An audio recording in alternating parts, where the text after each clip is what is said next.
On a quiet Memorial Day morning, an injured Marine stands outside a war memorial, holding a salute for hours. Struggling with visible pain, he remains steadfast. As bikers rumble onto the scene, something extraordinary unfolds, leading to an emotional revelation that will ripple through an entire community. Staff Sergeant Ethan Cole's breath fogged the cool morning air as he steadied himself at the base of the hill leading to the memorial park. It was a serene place, marked by rows of polished stone, each bearing the names of soldiers who had given their lives in service to their country. For Ethan, these names were not just engraved on plaques, they were etched into his memory. Faces flashed before his eyes, brothers he had laughed with, fought alongside and mourned. Today, his tribute was for them. His right leg, a state-of-the-art prosthetic, felt heavier than usual as he trudged up the incline. Despite years of physical therapy, the phantom pain from his lost limb had never fully dissipated. But it wasn't just his leg that hurt. His soul carried scars that no surgery could fix. Ethan had survived an ambush in the barren deserts of Afghanistan, but the cost was unbearable. His best friend, Corporal Danny Miller, had shielded him from a grenade blast, sacrificing his life so Ethan could live. Guilt gnawed at him every day since. As Ethan reached the summit, the war memorial stood before him, bathed in the golden hues of dawn. He paused, his breath catching in his throat. His uniform, meticulously pressed, felt tight against his chest.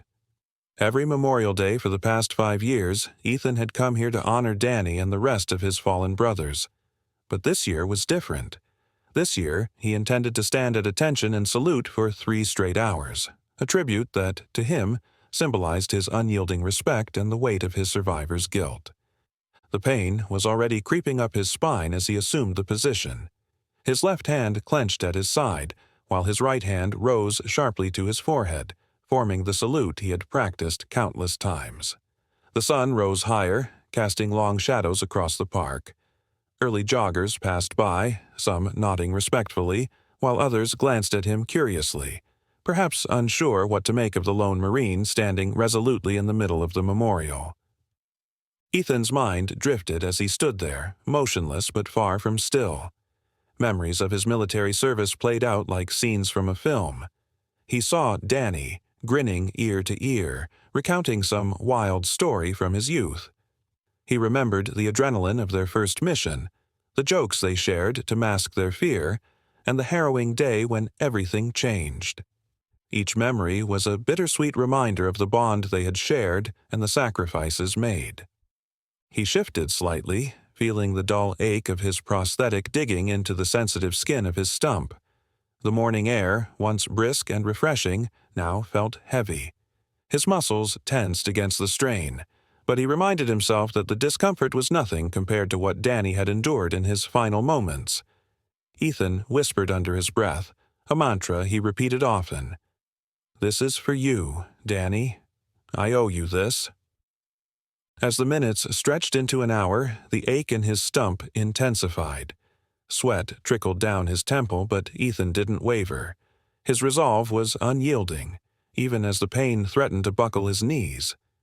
He thought of Danny, what he would say if he were here.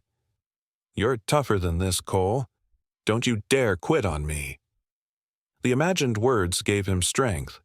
By the time the park began to fill with more visitors, Ethan had become a living statue. Parents ushered their children past him, whispering about the Marine who seemed to be part of the monument itself. One little girl tugged on her father's sleeve, pointing at Ethan with wide, curious eyes. "Daddy, what's he doing?" she asked. The man hesitated before responding. "He's saluting, sweetheart. Showing respect?" The words felt distant to Ethan, as if spoken in another world. His focus was singular. He wasn't saluting for the onlookers or for their approval. He was saluting for Danny, for the men who had fallen beside him, and for the promise he had made to never forget their sacrifice. As the second hour loomed, Ethan's body betrayed him in small, agonizing ways. His shoulders burned, his back screamed in protest, and his prosthetic seemed to dig into his skin. Still, he refused to break. This was his mission now, his way of making amends for surviving when so many had not. But Ethan wasn't entirely alone. Unbeknownst to him, a group of bikers had pulled into the parking lot below the hill. The rumble of their engines, though faint from the distance, carried a sense of intrigue. The leader of the group, Jake "Iron Jack" Dawson, spotted Ethan through the gaps in the trees. A Vietnam veteran himself, Jack recognized the Marine's posture immediately. It was the kind of steadfast salute only someone who had lived through hell could deliver. Jack dismounted his Harley and signaled to the others to follow him. "Something's going on up there," he said. "Let's check it out." The bikers began their ascent, their boots crunching against the gravel path. Each step closer revealed more of Ethan's figure, his rigid posture, his uniform soaked with sweat, the visible strain in his body. Jack felt a pang of familiarity. He had once been that soldier, standing firm in defiance of pain and loss. As the bikers approached the memorial, a quiet reverence fell over the group. They stopped a short distance away, observing Ethan in silence. Jack removed his hat and held it over his heart, a gesture of solidarity. Though no words were exchanged, a bond began to form between them, a recognition of shared sacrifice and unwavering dedication. Ethan, however, remained oblivious to their presence. His world had narrowed to the memories in his mind and the pain coursing through his body. What lay ahead would test him in ways he could never have anticipated. Ethan Cole's muscles screamed in protest as he held his salute.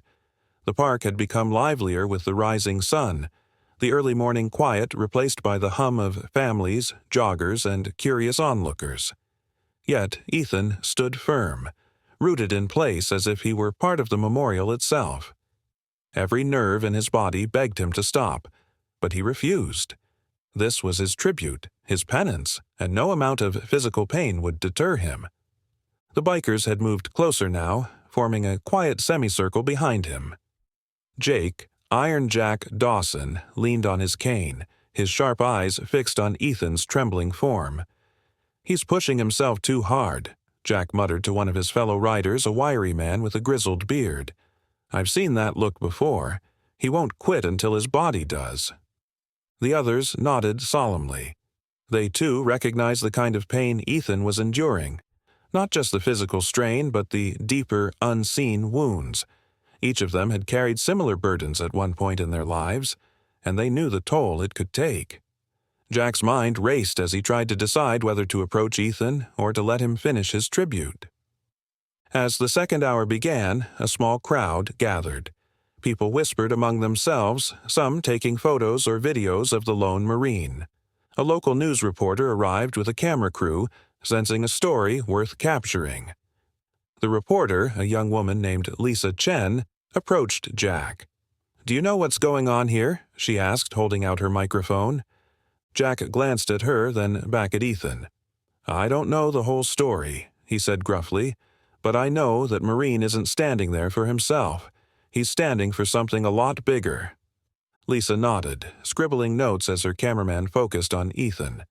The live feed began streaming, and within minutes, viewers from across the city, and eventually the country, were tuning in to watch the scene unfold. Social media buzzed with hashtags like "and saluting Marine" and "Memorial Day." Tribute, drawing even more attention. Ethan, oblivious to the growing spectacle around him, struggled to keep his focus. His vision blurred as sweat dripped into his eyes, and his right arm felt as though it weighed a ton. Memories flooded his mind, unbidden and relentless. He saw Danny's face again, laughing as they sat around a makeshift fire in the desert. He heard Danny's voice, encouraging him during a grueling training session. And then, as always, the memory shifted to that fateful day. The ambush had been sudden and brutal. Their convoy had been traveling through a narrow canyon when the first explosion rocked the lead vehicle. Chaos erupted as enemy fire rained down from the cliffs above.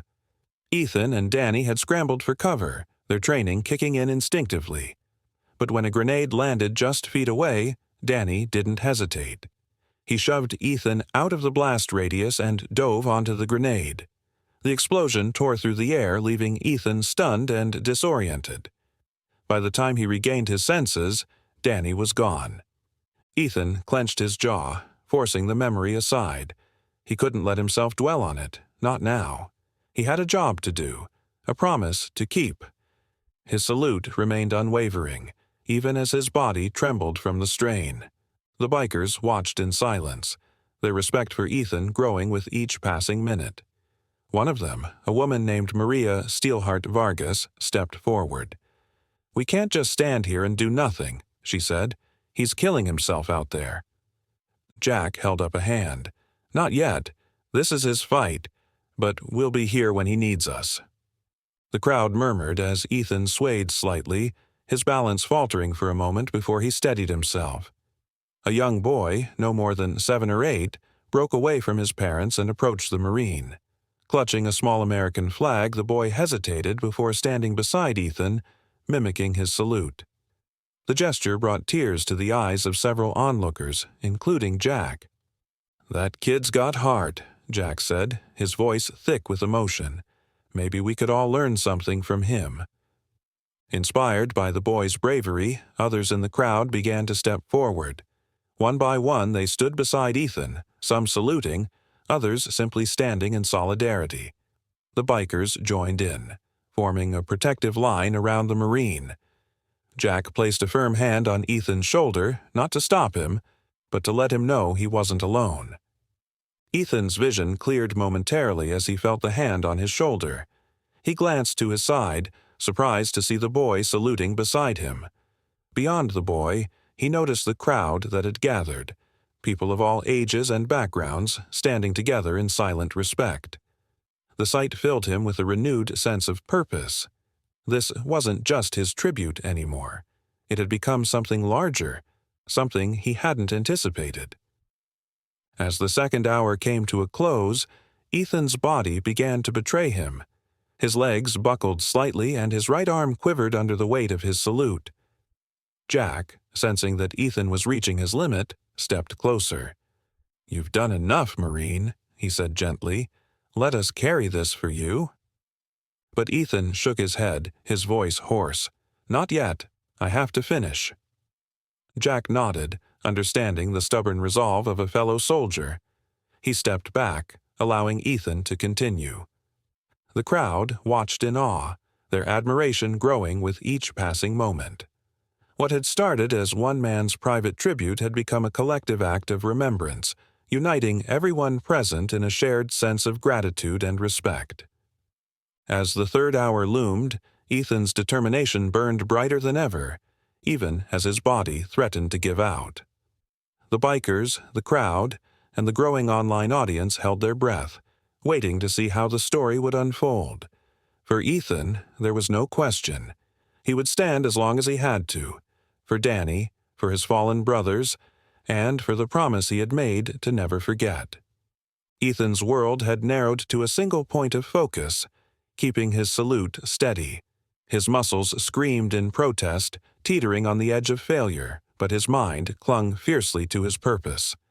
The voices of the crowd, the hum of the bikers' engines below, even the gentle rustle of the flags surrounding the memorial, all blurred into background noise. Ethan was no longer aware of time or space. He was back in the desert, standing watch over the memories of the fallen. The sun climbed higher in the sky, its warmth oppressive. Sweat soaked Ethan's uniform, trickling down his back in relentless streams. His prosthetic leg ached, the pain sharp and unrelenting, radiating into his lower back.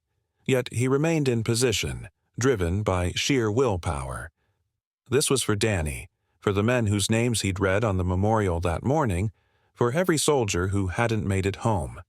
His tribute was personal, but the weight of it seemed to resonate with everyone present. The crowd surrounding him had grown significantly. Some had come after seeing the live stream, while others stumbled upon the scene during their morning routines. Veterans from various wars stood shoulder to shoulder with civilians, united in their respect for the Marine who refused to falter. Children held tiny flags, their parents whispering explanations of what the salute meant. The atmosphere was charged with emotion, a quiet reverence that was palpable. Jack Dawson stood a few feet away, his cane firmly planted in the ground. Despite his gruff exterior, his expression softened with a mix of pride and worry. He knew exactly the toll this tribute was taking on Ethan's body and admired the young man's resolve. But Jack also knew such determination could have consequences. "He's going to drop any minute," Jack muttered to Maria, who stood beside him. "And when he does, we need to be ready." Maria nodded, her eyes locked on Ethan. "He's stronger than I thought," she said. "But he's human, Jack. He can't keep this up forever." Ethan's body trembled visibly now, each muscle fiber stretched to its breaking point. The young boy with the flag remained by his side, his small hand still raised in a salute. Ethan noticed him out of the corner of his eye, and for a brief moment the corner of his mouth twitched upward in the faintest hint of a smile. It was a reminder of why he was doing this, not just for the past, but for the future, for children like this boy, who deserved to grow up in a world where sacrifice was honored. As the heat intensified, a ripple of movement spread through the crowd. A man in a white coat, a local doctor, stepped forward. "He's going to collapse," the doctor said to Jack. "If he doesn't stop soon, his body will give out." Jack nodded grimly. "I know, but try telling him that." The doctor hesitated, glancing at Ethan's unyielding figure. "We have to do something," he insisted. "This isn't just pride anymore, it's his health." Jack sighed heavily, his gaze fixed on Ethan. "He's a Marine. You think you can convince him to quit? Be my guest." The doctor approached Ethan cautiously. "Excuse me, sir," he said gently. "I'm a doctor. I can see you're in pain, and I'd like to help." Ethan didn't respond. His eyes remained fixed ahead, his salute unwavering. "Not finished," he said hoarsely, his voice barely audible over the murmurs of the crowd. The doctor stepped back, respecting the Marine's resolve, but remaining nearby. The tension in the air was palpable as the crowd watched Ethan's silent battle. Some began to pray, others whispered encouragement, and a few wiped away tears. The unity in their shared respect for Ethan was unmistakable. As the final minutes of the third hour approached, Ethan's vision blurred, and black spots danced at the edges of his sight. His mind clung to one image, the last time he'd seen Danny smile. It had been just hours before the ambush, and Danny had been full of hope. "We're going to make it out of here, Cole," Danny had said, grinning, "and when we do, I'm buying the first round." Ethan's heart clenched at the memory. He hadn't been able to keep that promise, but he could keep this one. He could stand for Danny, for every soldier who hadn't come home, and for every family that carried the weight of their loss. The crowd began to cheer softly as the clock struck the final minute of the third hour. Jack stepped forward, his cane tapping against the ground as he approached Ethan. "You did it, Marine," he said quietly, his voice tinged with emotion. "You've done enough." Ethan's arm trembled violently as he slowly lowered his salute. The release of tension sent a wave of pain crashing through his body, and his knees buckled. Jack caught him before he could hit the ground, steadying him with surprising strength. The crowd erupted into applause, their cheers echoing across the park. Tears streamed down the faces of many, moved by Ethan's extraordinary tribute. Lisa Chen wiped her own eyes as she continued reporting, her voice breaking with emotion. "What we've witnessed here today is nothing short of remarkable," she said, "a testament to the strength, courage, and sacrifice of our servicemen and women." Ethan, now seated on the ground with Jack's arm around his shoulders, took a shuddering breath. His body ached in ways he hadn't thought possible, but his heart felt lighter than it had in years. He looked around at the crowd, at the boy with the flag, at the bikers who had stood by him, and at the memorial. For the first time in a long time, Ethan felt a sense of peace. He reached for the boy's flag, holding it gently for a moment before returning it to him with a nod. "Thank you," he whispered, his voice barely audible but filled with gratitude. The boy beamed, and his parents joined the applause. Ethan's tribute was complete, But the impact had only begun to unfold. Ethan sat slumped on the ground, his back propped against Jack's steady arm as the applause slowly faded into a hushed reverence. His body trembled with exhaustion, his chest heaving as he gulped in uneven breaths. The crowd had begun to shift closer, forming a loose circle around him. Some carried flags, others clutched their hands to their hearts, overcome by the raw emotion of the moment. Jack knelt beside him, his cane set aside. "You did good, Marine," he said, his gruff voice tinged with admiration. "Damn good." Ethan managed a faint nod, though speaking felt impossible. Every muscle in his body throbbed in protest, his limbs heavy as lead. Yet there was something else, something unexpected that he hadn't felt in years, a quiet sense of pride, not for himself, but for the tribute he'd managed to deliver, for Danny, for his fallen brothers, for every name etched into the cold stone of the memorial. Maria Steelheart Vargas approached, her eyes glistening. She crouched beside Jack and placed a gentle hand on Ethan's shoulder. "We're here for you," she said, her voice low but steady. "Whatever you need." Ethan's gaze flicked toward her, and he gave a slight shake of his head. He wasn't used to leaning on others. For years he'd carried his guilt and grief alone, convinced that no one could truly understand the weight of his memories. But now, as he looked around at the bikers, the boy with the flag, the families standing in quiet solidarity, he realized he wasn't as alone as he'd believed. The doctor stepped forward again, crouching beside Ethan with his medical bag in hand. "Let me take a look," he said, his tone firm but kind. "You've put your body through hell today." Ethan hesitated, his instinct to refuse help clashing with the undeniable fact that he couldn't even lift his arm without wincing. Reluctantly, he nodded, allowing the doctor to examine him. The man worked quickly, checking Ethan's pulse, inspecting his prosthetic, and dabbing away the sweat that clung to his pale face. "You're dehydrated and dangerously close to heat exhaustion," the doctor said, his brow furrowed. "You need rest, water, and food, and you need to take it easy for the next few days." Jack grunted in agreement. "Don't argue with him, Marine. You've already proven you're tougher than the rest of us combined." Ethan let out a soft, breathy laugh, the first sound resembling joy that had escaped him in months. It felt foreign, but not unwelcome. Meanwhile, Lisa Chen and her cameraman continued to capture every moment, their live stream drawing thousands of viewers by the minute. Comments flooded in, messages of support pouring out from people across the country. Veterans shared their stories of loss and resilience, parents wrote about the inspiration Ethan's tribute had provided to their children, and families of fallen soldiers expressed their gratitude. Lisa, sensing a quiet moment, approached cautiously. "Staff, Sergeant Cole," she began, her voice soft.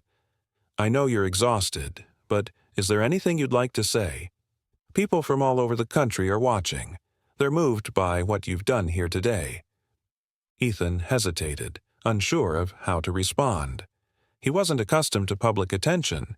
His tribute had been meant as a personal act, not a spectacle. But as he glanced at the faces around him, the veterans standing with tears in their eyes, the young boy clutching his flag, the families holding one another tightly, he realized the impact his gesture had made. He cleared his throat, his voice hoarse. "I just wanted to honor them," he said, his words slow and deliberate. "The ones who didn't make it home. They deserve to be remembered." The crowd erupted into applause once more, a wave of emotion sweeping through the gathered spectators. Lisa smiled, her own eyes glistening. "Thank you for your service," she said simply. As the crowd began to disperse, the bikers stayed close, their presence a quiet reassurance. Jack and Maria helped Ethan to his feet, his legs unsteady beneath him. They guided him to a shaded bench where a small group of veterans had gathered to offer their support. One of the men, an older veteran with a worn army jacket, stepped forward. "You remind me of my son," he said, his voice thick with emotion. "He was a Marine, too. Lost him in Fallujah. What you did today, It means a lot." Ethan met the man's gaze, his throat tightening. "I'm sorry for your loss," he said quietly. The man shook his head. "Don't be. You're keeping their memory alive. That's what matters." The conversation lingered in Ethan's mind as he sat among the veterans, sharing quiet stories of service and loss. For the first time in years, he felt a sense of belonging, a connection to others who understood the unspoken weight he carried. As the sun began to set, Jack leaned over, a small smile tugging at the corner of his mouth. "You've got a lot of people watching now, Cole. What you did today, it's not just a tribute. It's a call to action." Ethan frowned slightly. "What do you mean?" Jack gestured toward the dwindling crowd. "Look at them. They're inspired. They want to do something, and you've got a chance to lead them." Ethan shook his head, the thought overwhelming. "I'm just one man." Jack chuckled, his voice gravelly. "That's all it takes, Marine. One man to stand up, and the rest will follow." The words settled heavily on Ethan's shoulders, both a burden and an opportunity. He wasn't sure he was ready to step into such a role, but as he looked out at the families, the veterans, and the young boy still clutching his flag, he realized he couldn't turn away from it either. For the first time in years, he felt a flicker of hope, not just for himself, but for the future, a future where remembrance and resilience could bring people together. It wasn't just about Danny anymore. It was about all of them. And maybe, just maybe, it was about Ethan, too. The hours after Ethan's tribute passed in a blur. As the bikers helped him back to his apartment, he felt the heaviness of his exhaustion settle deeper into his body. Jack and Maria, ever watchful, made sure he was hydrated and had food within reach. The weight of what had transpired hung heavily in the air, but Ethan's mind was too clouded with fatigue to process it fully. The next morning, the world felt different. Ethan woke to sunlight streaming through his window, his muscles still sore from the day before. His prosthetic leg leaned against the wall where he'd left it, and for a moment he debated staying in bed. But the hum of his phone vibrating pulled him from his thoughts.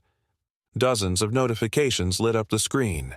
Messages from old friends, fellow Marines, and even strangers filled his inbox. Ethan scrolled through them, his brows furrowing as he realized the extent of the response his tribute had garnered. Videos of his salute had gone viral, shared by thousands. Headlines from news outlets proclaimed him a hero and a symbol of resilience. Ethan set the phone down, his chest tightening. He hadn't done it for recognition. The tribute had been personal, a way to honor Danny and the others he had lost. But now, the weight of the public's attention felt overwhelming. How could he reconcile his private grief with the inspiration people saw in him? A knock at the door interrupted his thoughts. Jack's gravelly voice called from the other side. "You up, Marine? We've got company." Ethan frowned, pulling himself upright. "Company?" he called back. Jack didn't elaborate, but his tone carried urgency. Reluctantly, Ethan swung his legs over the bed, attaching his prosthetic with practiced precision. His muscles protested, but he pushed through the discomfort and made his way to the door. When he opened it, a group of veterans stood in the hallway, some in wheelchairs, others leaning on canes. Their faces were a mixture of solemnity and gratitude. At the forefront was the older veteran from the day before, his army jacket bearing faded patches. "We wanted to see you," the man said, "to thank you." Ethan hesitated. "You don't have to thank me," he said. I wanted to do something for them, for all of us." The man nodded. "And you did. More than you know." One of the other veterans, a woman with short-cropped gray hair, stepped forward. "You reminded people what Memorial Day is really about," she said. "It's not about barbecues and sales. It's about remembering, and you made people remember." Ethan swallowed hard. The words stirred something within him, a sense of responsibility he hadn't expected. He invited them inside, offering seats in his small living room. The conversation that followed was one of shared stories and quiet understanding. The veterans spoke of their experiences, their losses, and struggles after coming home. For Ethan, it was both humbling and cathartic. It reminded him that he wasn't alone in his grief. As the morning stretched into afternoon, more visitors arrived. Some were neighbors who had seen the news. Others were families of fallen soldiers, carrying photos and stories of their loved ones. Ethan listened, his heart heavy but warmed by their gratitude. Each story shared brought a sense of solidarity, a communal acknowledgement of pain and healing. By the time the sun dipped low, Ethan's apartment was filled with people. The sense of community was palpable, a bond formed through shared respect and remembrance. Jack leaned against the doorframe with a satisfied expression, arms crossed as he surveyed the gathering. "You've got something special here, Cole," he said quietly. "People need this. They need someone to bring them together." Ethan shook his head, overwhelmed. "I'm just a guy who stood still for a few hours. That doesn't make me a leader." Jack chuckled. "Leadership isn't about rank or speeches. It's about standing for something. And whether you like it or not, you're standing for a lot of people now." Ethan didn't respond immediately, his gaze drifting to the small collection of photos families had left on his table, a makeshift memorial of their own. He thought of Danny, of the promise he had made to honor his memory. Maybe Jack was right. Maybe there was more he could do. Maria, sitting quietly nearby, spoke up. "Ethan, sometimes it's not about what you think you can handle. It's about what people see in you. They see hope." Her words settled over him like a warm blanket. Hope.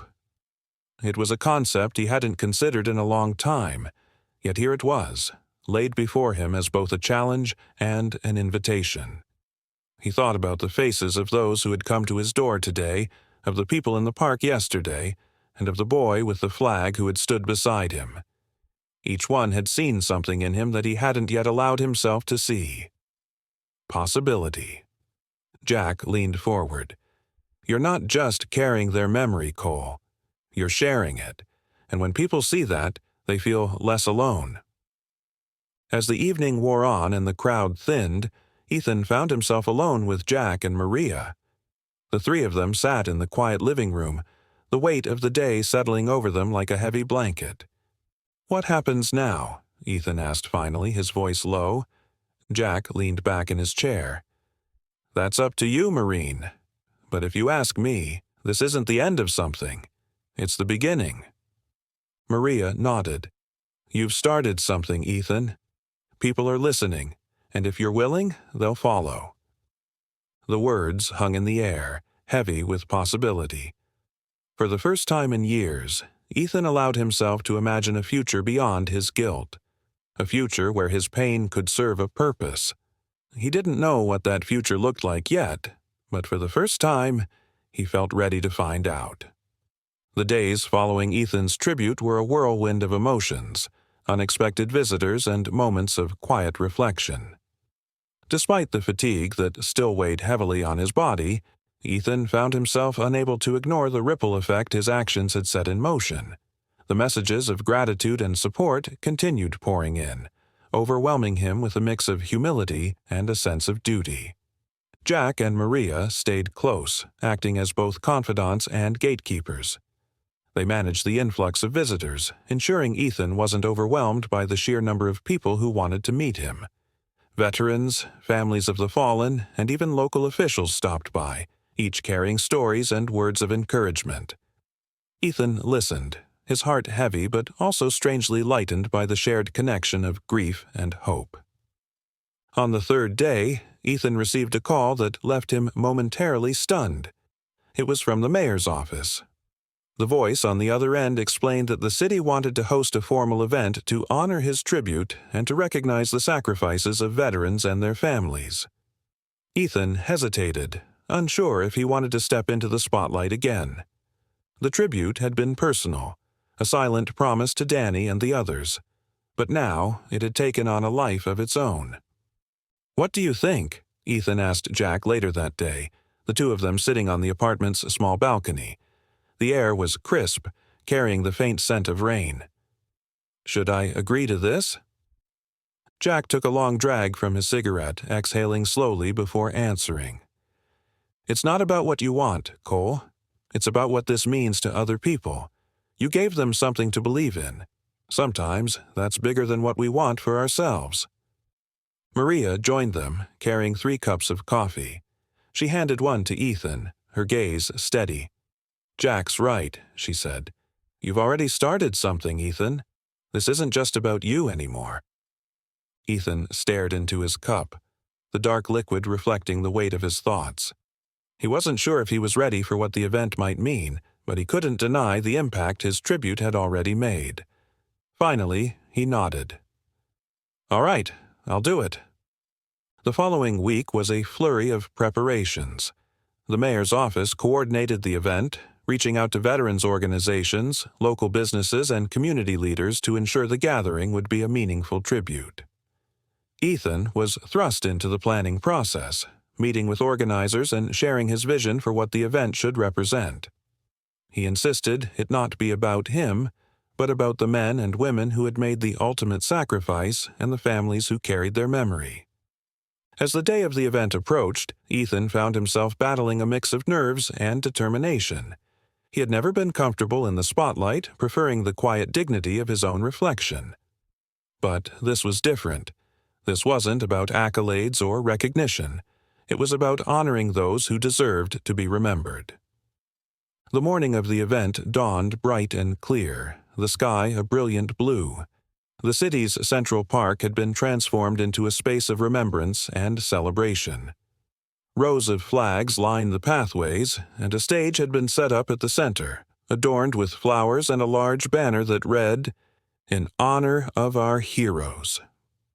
Ethan arrived early, accompanied by Jack, Maria, and a small group of veterans who had become his closest allies over the past few days. As he stepped onto the stage, a hush fell over the crowd. Hundreds of people had gathered, their faces a mix of anticipation and reverence. The mayor stepped forward, offering a warm introduction and expressing gratitude for Ethan's tribute and the inspiration it had provided to the community. Then, with a slight smile, she handed the microphone to Ethan. Ethan stared at the crowd, his mind racing. He had prepared a few words, but standing there, surrounded by the sea of faces, he realized he didn't need a script. He took a deep breath, letting the weight of the moment settle over him. "I never intended for this to become a public thing," he began, his voice steady but filled with emotion. "The salute was my way of honoring my friend Danny and all the others we lost. It was personal, a promise to never forget. But what I've seen over the past few days has shown me something I didn't expect." He paused, his gaze sweeping over the crowd. "I've seen the power of remembrance. I've seen how sharing our stories, our pain, and our hope can bring people together. This isn't about me. It's about all of us. It's about honoring the sacrifices of those who came before us and ensuring their memory lives on." The crowd erupted into applause, the sound reverberating through the park. Ethan felt a lump rise in his throat but pushed through, his voice growing stronger. "We all carry burdens. We all have stories to tell. And when we come together, when we stand side by side, we remind each other that we're not alone. That's what this is about. That's what today is about." As he stepped back from the microphone, the applause swelled, a wave of emotion washing over the gathering. Ethan felt Jack's hand on his shoulder, a silent gesture of support that meant more than words. The rest of the event unfolded in a series of powerful moments. Families of fallen soldiers shared their stories, veterans spoke of their experiences, and community leaders pledged to do more to support those who served. Ethan stayed close to Jack and Maria, listening and offering his presence to those who approached him. By the time the sun began to set, the park was alive with a sense of unity and purpose. Ethan stood at the edge of the stage, watching as families and veterans mingled, their faces lit with a mix of sorrow and hope. For the first time in years, he felt a sense of peace, a sense that he was exactly where he needed to be. In the days that followed the event, Ethan found himself adjusting to a new reality, one where his tribute had sparked something far greater than he'd ever imagined. The mayor's office reached out again, this time with a proposition to collaborate on a citywide initiative to support veterans and their families. The idea was ambitious, providing resources, mental health support, and a space for veterans to connect and heal. It was a concept Ethan couldn't ignore, but the weight of the responsibility gave him pause. Ethan sat in his living room, the soft hum of the TV playing in the background. Jack and Maria were there, as usual, their quiet presence a constant reassurance.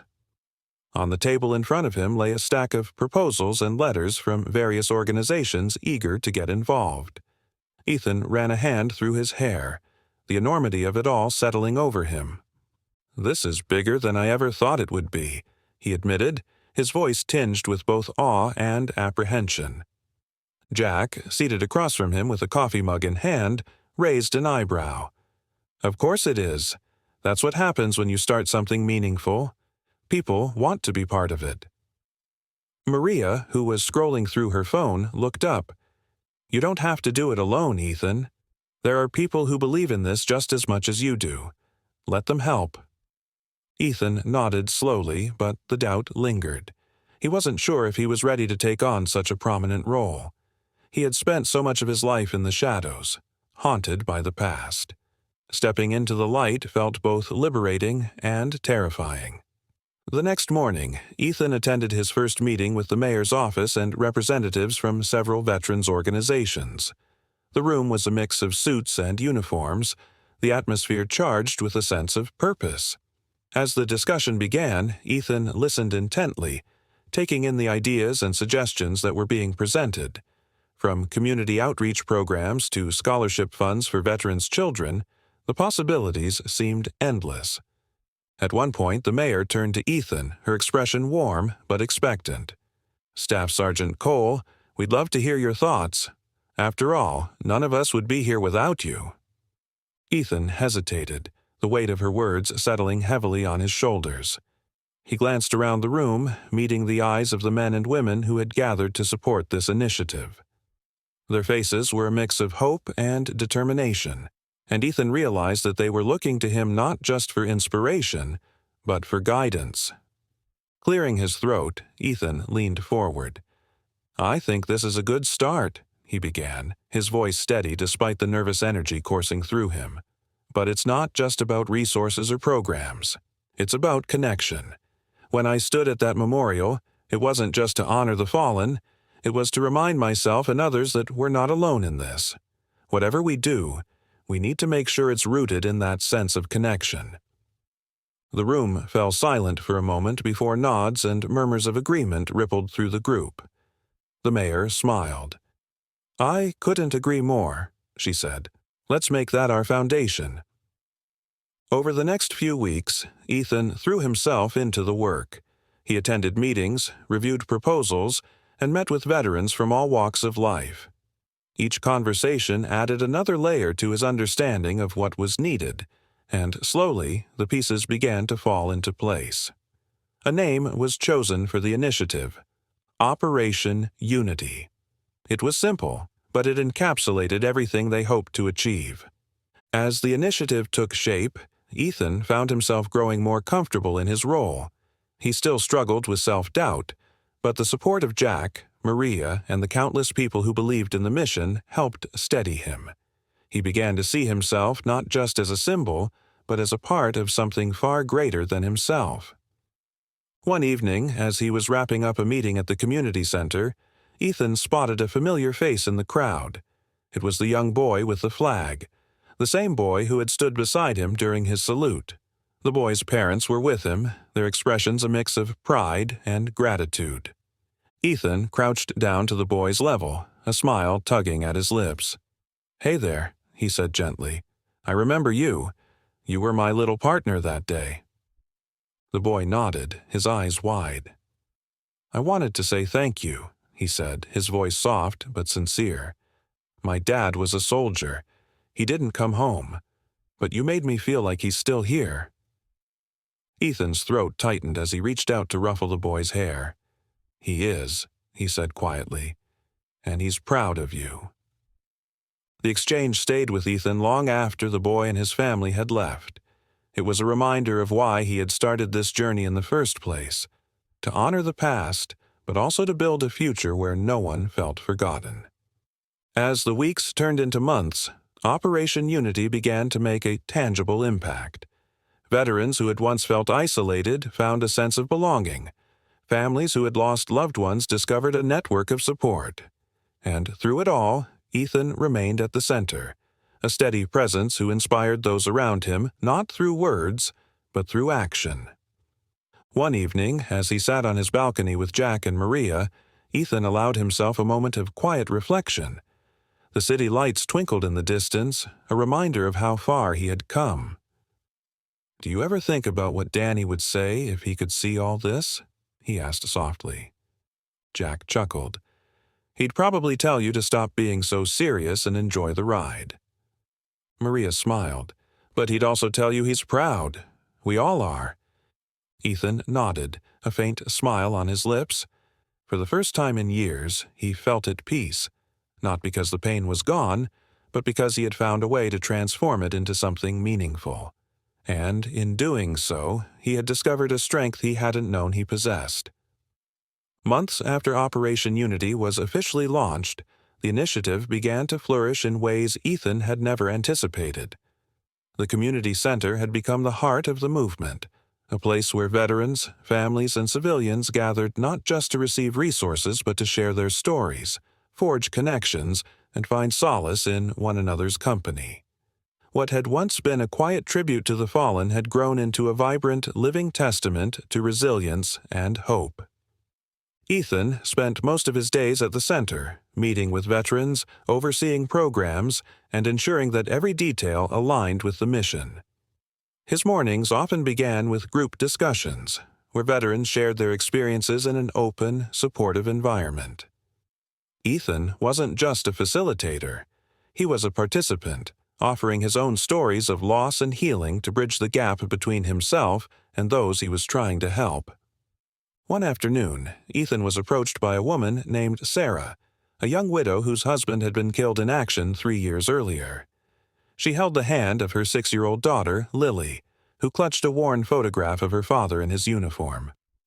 "Mr. Cole," Sarah began, her voice trembling slightly, "I just wanted to thank you. Operation Unity has given us a place to heal.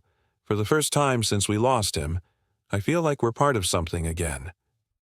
Ethan crouched to meet Lily's eyes, his voice gentle. "Your dad was a hero, Lily, and I'm sure he'd be proud of how strong you and your mom are." The girl smiled shyly, holding out the photograph. "This is him." Ethan took the picture, his chest tightening as he studied the image.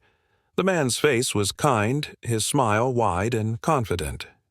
"He looks like a great man," Ethan said, returning the photo. "Thank you for sharing him with me." The encounter stayed with Ethan long after Sarah and Lily had left. It was moments like these that reminded him of the importance of the work they were doing. Operation Unity wasn't just about providing services. It was about creating a community where stories like Sarah's and Lily's could be honored and remembered. As the initiative continued to grow, so did the challenges. Funding was always a concern, and while local businesses and donors had been generous, the scope of their programs required more resources than Ethan had initially imagined. Jack and Maria worked tirelessly alongside Ethan, reaching out to potential sponsors and organizing fundraisers to keep the initiative afloat. One evening, Ethan and Maria were reviewing budgets in the office when Jack walked in, a mischievous grin on his face. "I've got an idea," he announced, dropping a stack of flyers onto the desk. The bold headline read, "Ride for Unity, Veterans Motorcycle Rally." Maria raised an eyebrow. "A motorcycle rally?" Jack nodded. "Think about it. The bikers were a huge part of Ethan's tribute. They've already got a strong sense of brotherhood, and they love a good cause. We organize a ride, charge a registration fee, and donate the proceeds to Operation Unity. It's a win-win." Ethan leaned back in his chair, a smile tugging at his lips. I like it. Let's make it happen. The next few weeks were a whirlwind of planning and coordination. Jack reached out to his network of bikers, rallying support and spreading the word. Maria handled the logistics, from securing permits to mapping out the route. Ethan focused on the promotional side, appearing in local news segments and reaching out to sponsors to ensure the event's success. When the day of the rally arrived, the turnout exceeded everyone's expectations. Hundreds of bikers gathered in the parking lot of the community center, their motorcycles gleaming in the morning sunlight. Families and supporters lined the streets, waving flags and cheering as the riders prepared to set out. Ethan stood at the front of the crowd, microphone in hand. Thank you all for being here today, he began, his voice carrying over the roar of engines. This rally isn't just about raising funds. It's about showing the world what unity looks like. It's about standing together, supporting one another, and honoring those who gave everything. The crowd erupted into applause, the energy palpable. Ethan handed the microphone to Jack, who gave a rousing speech before leading the riders onto the open road.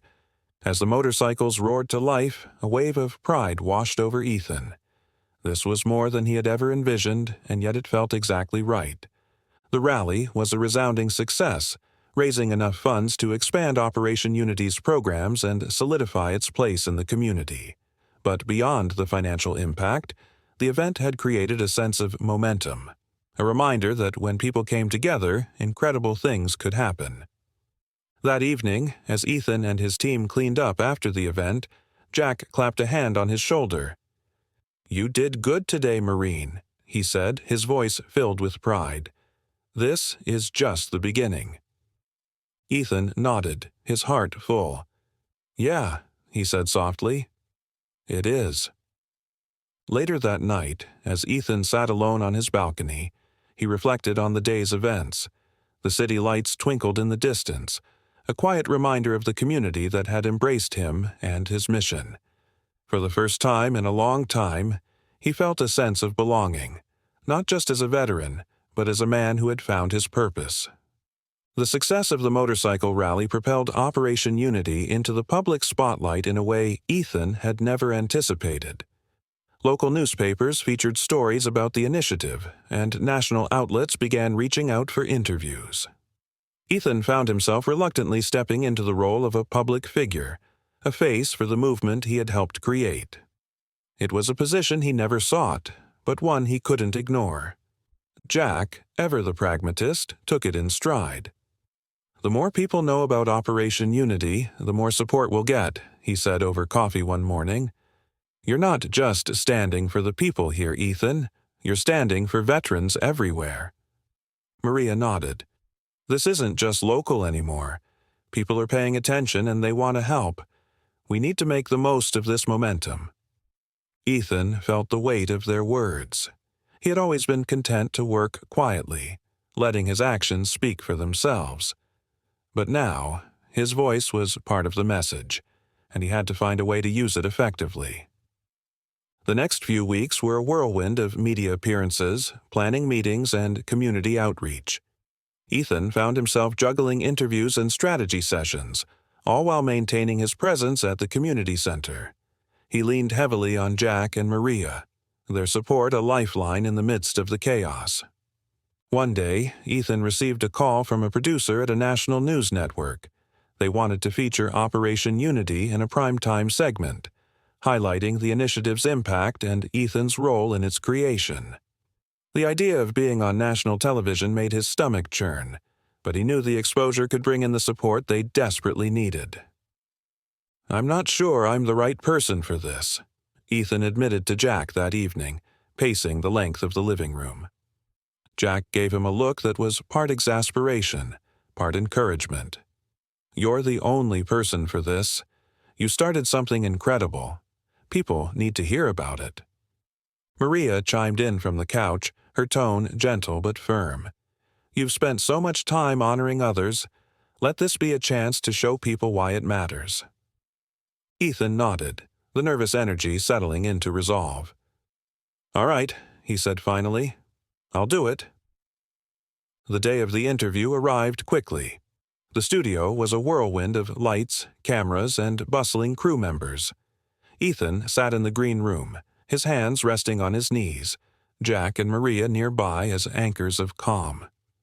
When it was finally time, Ethan was led to the stage, the bright lights momentarily blinding him as he took his seat. The host, a polished woman with a warm demeanor, started with an overview of Operation Unity. "Ethan, your story has touched so many people. Can you tell us what inspired you?" Ethan took a deep breath. "It started with a promise to honor my friend Danny and all the others we lost. When I stood at that memorial, it was my way of keeping that promise. I didn't expect it to grow, but seeing the impact it's had shows how important it is to remember, connect, and support one another." Ethan spoke from the heart about the challenges veterans faced and the importance of community. He shared stories of the people he'd met through Operation Unity, the widow and her daughter, the boy with the flag, and veterans finding belonging after years of isolation. By the time the segment ended, the audience was on their feet, their applause washing over Ethan. He felt a lump rise in his throat but managed a smile. The response was immediate. Donations poured in from across the country, and veterans organizations reached out to collaborate. Families shared stories of how Operation Unity had touched their lives. At the community center, Ethan watched volunteers sorting letters and packages. Maria approached, her expression a mix of excitement and determination. "Ethan, you need to see this," she said, showing him a viral video montage of Operation Unity's journey. It ended with Ethan saluting, the words, "Together we are stronger," superimposed. Ethan felt a surge of emotion. "This is incredible." Maria nodded. "It's a movement now, Ethan, and it's only going to grow." As the weeks passed, Operation Unity expanded, opening centers in other cities and partnering with national organizations. Through it all, Ethan remained the steady heart of the movement, inspiring everyone around him. One evening, as Ethan sat on the community center steps watching the sun dip below the horizon, Jack joined him, a beer in hand. "You've come a long way, Cole," Jack said. "Danny would be proud of you." Ethan glanced at his friend, a faint smile on his lips. "I hope so. This is for him. For all of them." Jack nodded, clinking his bottle against Ethan's. "And for you." The community center's lights glowed warmly behind them, a testament to how far they had come. Ethan reflected on the journey, how a single salute had transformed into a movement touching lives far beyond his own. He thought of the countless people who had come together, each contributing their own stories and strength.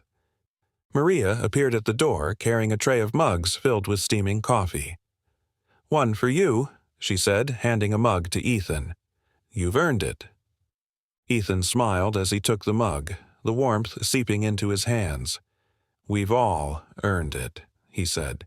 "This wouldn't be possible without every single person who believed in what we were doing."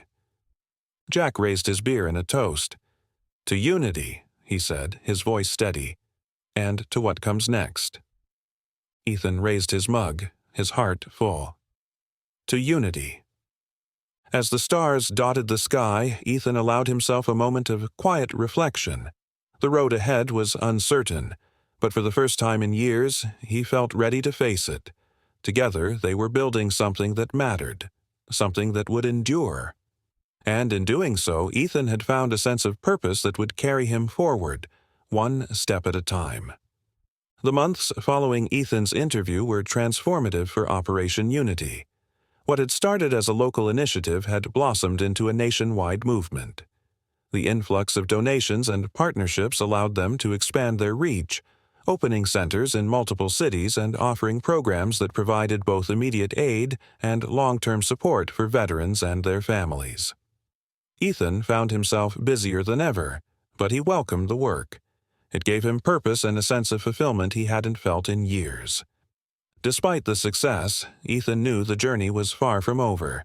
The demands of leading such a large initiative often left him physically and emotionally drained. Yet he refused to let it show. He owed it to the people who believed in Operation Unity to keep pushing forward, even when it felt overwhelming. One brisk autumn morning, Ethan arrived at the community center to find a group of young veterans waiting for him. They had recently returned from deployment and were looking for a place to belong. Ethan spent hours with them, listening to their stories and sharing his own experiences. By the end of the day, they had joined a support group led by Jack and signed up to volunteer with the center's outreach programs. That evening, Ethan sat with Maria in the office, going over the schedule for the next week. "You've got a meeting with the mayor's office on Monday, a planning session with the new satellite center team on Tuesday, and a panel discussion with the Regional Veterans Coalition on Wednesday," Maria said, scrolling through her tablet. Ethan leaned back in his chair, running a hand through his hair. "Is that all?" he joked, though the weariness in his voice was evident. Maria smiled sympathetically. "It's a lot, but you've handled worse. Besides, you've got a great team backing you up." The reminder brought Ethan a small measure of comfort. Operation Unity had grown into something much larger than himself, and he was fortunate to have people like Jack, Maria, and the countless volunteers who shared his vision. As the weeks went on, Ethan began to notice a shift in the way he approached his work. He was no longer driven solely by a desire to honor the past.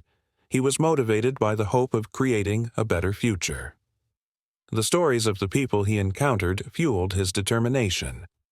Each success, no matter how small, felt like a step toward healing the wounds left by war. One afternoon, Ethan received an email from a teacher at a local high school. The subject line read, "Invitation to speak." Curious, he opened the message and found a request for him to address a group of students during their Veterans Day assembly. The teacher explained that many of the students had family members who served in the military, and they wanted to hear from someone who understood the sacrifices involved. Ethan hesitated. He had grown more comfortable with public speaking, but the idea of addressing a younger audience felt different. It wasn't just about sharing his story, it was about inspiring the next generation to understand the importance of service and remembrance. "What do you think?" Ethan asked Maria, showing her the email. Maria glanced at the screen and then back at him. "I think it's a great idea.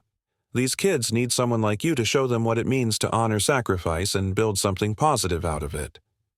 Ethan nodded, her words resonating with him. "All right, let's do it." The day of the assembly arrived, and Ethan found himself standing backstage, listening to the murmur of students filling the auditorium. The sound was a mix of chatter and anticipation, and it reminded him of his own high school days, of a time when he had no idea where life would take him. When it was his turn to speak, Ethan stepped onto the stage, the bright lights making it hard to see the faces in the crowd. He began by sharing his story, speaking candidly about his time in the military, the losses he had endured, and the journey that led to Operation Unity.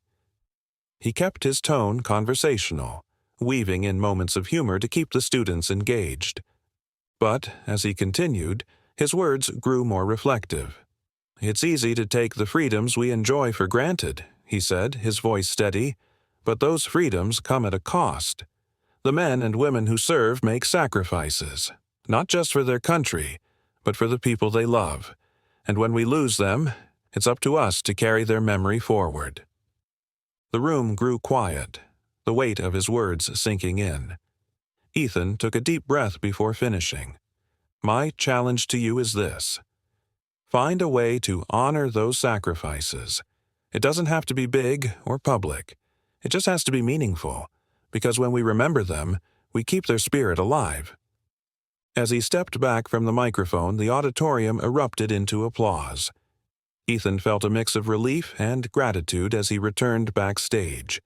The teacher who had invited him thanked him profusely, explaining that his message had been exactly what the students needed to hear.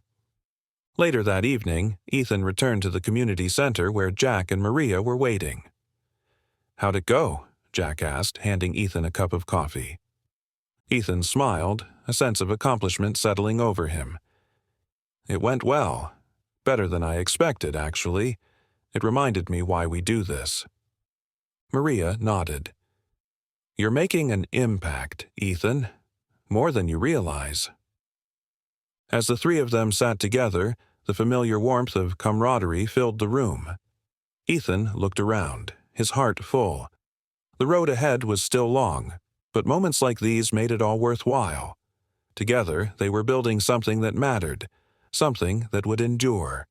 And for the first time, Ethan felt truly at peace with where he was and where he was going. Ethan had always believed that healing came in small, quiet moments, brief instances where connection and understanding replaced isolation and pain. But as Operation Unity continued to expand, he began to see that healing could also be loud and communal. It could fill a room, echo through a city, and ripple outward to touch lives he had never even imagined. One of the newest projects at Operation Unity was the Veterans Empowerment Workshop, a week-long program designed to help veterans transition into civilian life. The idea had come from a brainstorming session with Jack, who had spoken passionately about the challenges of finding purpose after leaving the military. "The first few months after I got out were some of the hardest of my life," Jack had said. "If we can help people find their footing before they hit rock bottom, we'll be making a real difference." Ethan agreed wholeheartedly, and within weeks the workshop was born.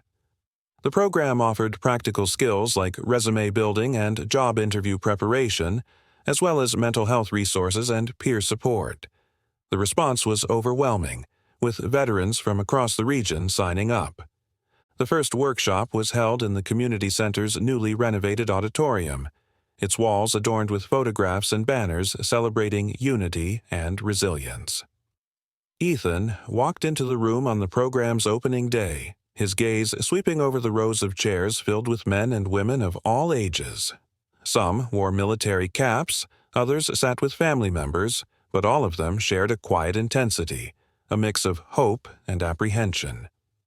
Jack stood at the front of the room, his voice carrying as he welcomed the participants.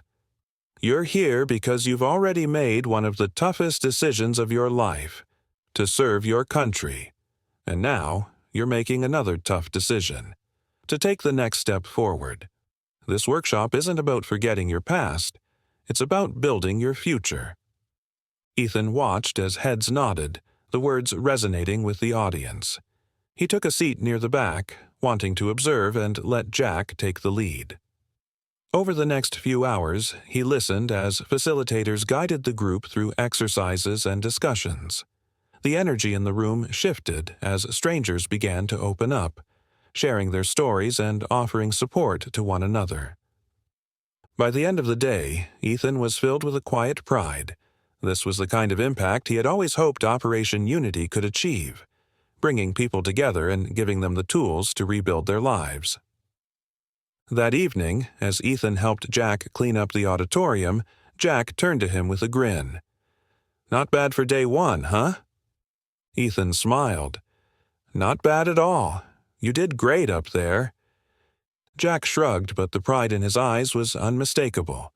It's easy when you've got a room full of people who are ready to fight for something better. The workshop continued throughout the week, each day building on the last. Participants left with more than just resources. They left with a sense of community. On the final day, Ethan stood at the back of the room as the group gathered for a closing ceremony. One by one, participants shared what the workshop had meant to them. A young woman named Caroline, who had served in the Navy, stepped forward. "When I got out, I felt lost, like I didn't know who I was without the uniform," she said, her voice trembling slightly. "But this week, I've realized that I'm more than my service. I have skills, I have value, and I have people who understand what I've been through. For the first time, I feel like I'm not alone." The room erupted into applause, the sound filling the space with warmth and encouragement. Ethan felt a lump rise in his throat as he watched Caroline return to her seat, her expression one of quiet determination. After the ceremony, Ethan lingered in the auditorium, reflecting on the week's events. Maria found him there, her presence as steady as ever. "You should be proud of this," she said, her tone gentle. "It's a big step forward." Ethan nodded, his gaze fixed on the empty stage. It's not just me.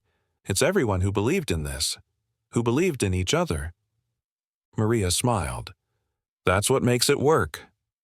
As the weeks passed, the success of the workshop led to discussions about expanding the program. Satellite centers began implementing similar initiatives, and Ethan found himself traveling to different cities to help train staff and oversee operations. The work was exhausting, but it was also deeply rewarding. One evening, after returning from a trip to a neighboring city, Ethan sat on his balcony with Jack and Maria, the three of them sharing stories and laughter over cups of coffee. The stars above were bright, the night air cool and crisp. Jack leaned forward, a hint of mischief in his tone. "You ever think about what Danny would say if he could see all this?" Ethan smiled faintly. "He'd probably tell me to stop overthinking everything and enjoy the ride." Maria laughed. "And he'd be right. You've built something incredible, Ethan. Something he'd be proud of." Jack nodded, raising his mug in a toast. "To Danny, and to what comes next." "To Danny," Ethan echoed, his voice steady. Maria leaned back, her gaze fixed on the stars. "Do you ever think about how far we've come? From that first day at the memorial to this? It's like a whole other world." Ethan nodded slowly, his thoughts drifting back to those early days. "I didn't know it then, but every step we took brought us closer to this. And now, it feels like just the beginning." As they sat together, the warmth of camaraderie wrapped around them like a blanket. Ethan looked at his friends, his heart full. The road they had traveled was long, but it was worth every step. Together, they were building something that mattered, something that would endure. And for the first time, Ethan felt not just peace, but a sense of possibility for the future. In the months that followed the success of the Veterans Empowerment Workshop, Operation Unity continued to grow in ways Ethan had never anticipated. New partnerships were formed with corporate sponsors, allowing the organization to expand its resources and programs. Satellite centers were bustling with activity, each one a hub of connection and support for veterans and their families. Ethan found himself traveling more frequently, visiting the new centers to meet with staff, observe their operations, and connect with the communities they served. While the travel was exhausting, it also gave him a sense of accomplishment. Each center was a testament to the strength of their mission, a beacon of hope for those who had felt forgotten. On one of these trips, Ethan visited a center in a small coastal town. The building was modest but inviting, its walls adorned with photographs and artwork created by local veterans. As Ethan stepped inside, he was greeted by the center's director, a retired Army captain named James. His handshake was firm, his smile warm. "It's an honor to have you here, Ethan," James said. "This place wouldn't exist without Operation Unity." Ethan shook his head, his tone humble. "This place exists because of people like you. We just gave you the tools. You're the one making it happen." As James led Ethan on a tour of the center, Ethan was struck by the sense of community that filled the space. Veterans gathered in small groups, chatting over coffee or working on creative projects in the art room. A bulletin board displayed flyers for upcoming events, including a job fair and a family picnic. In one corner of the room, a group of children were sitting on a rug, listening intently as an older man read aloud from a book. James noticed Ethan watching and smiled. "That's Frank," he explained. "He served in Vietnam. For years, he struggled with PTSD and couldn't bring himself to connect with anyone. But when we started a literacy program for kids, he volunteered to read. Now, he's here every week." Ethan felt a lump rise in his throat as he watched Frank interact with the children, his voice animated as he brought the story to life. It was a reminder of why they did this work, to create spaces where healing could happen in all its forms. Later that evening, Ethan joined James and a group of veterans for dinner at a local diner. The atmosphere was lively, filled with laughter and stories. Ethan listened as the veterans spoke about their experiences, both in the military and in the civilian world. One man, a Marine named Carl, shared how the center had helped him find a job after years of unemployment. "I'd given up hope, Carl admitted, his voice steady but emotional. "But this place gave me a second chance. They saw something in me when I couldn't see it in myself." Ethan nodded, his heart full. Stories like Carl's were the reason he had started this journey. It wasn't just about honoring the past, it was about building a future where no one felt alone.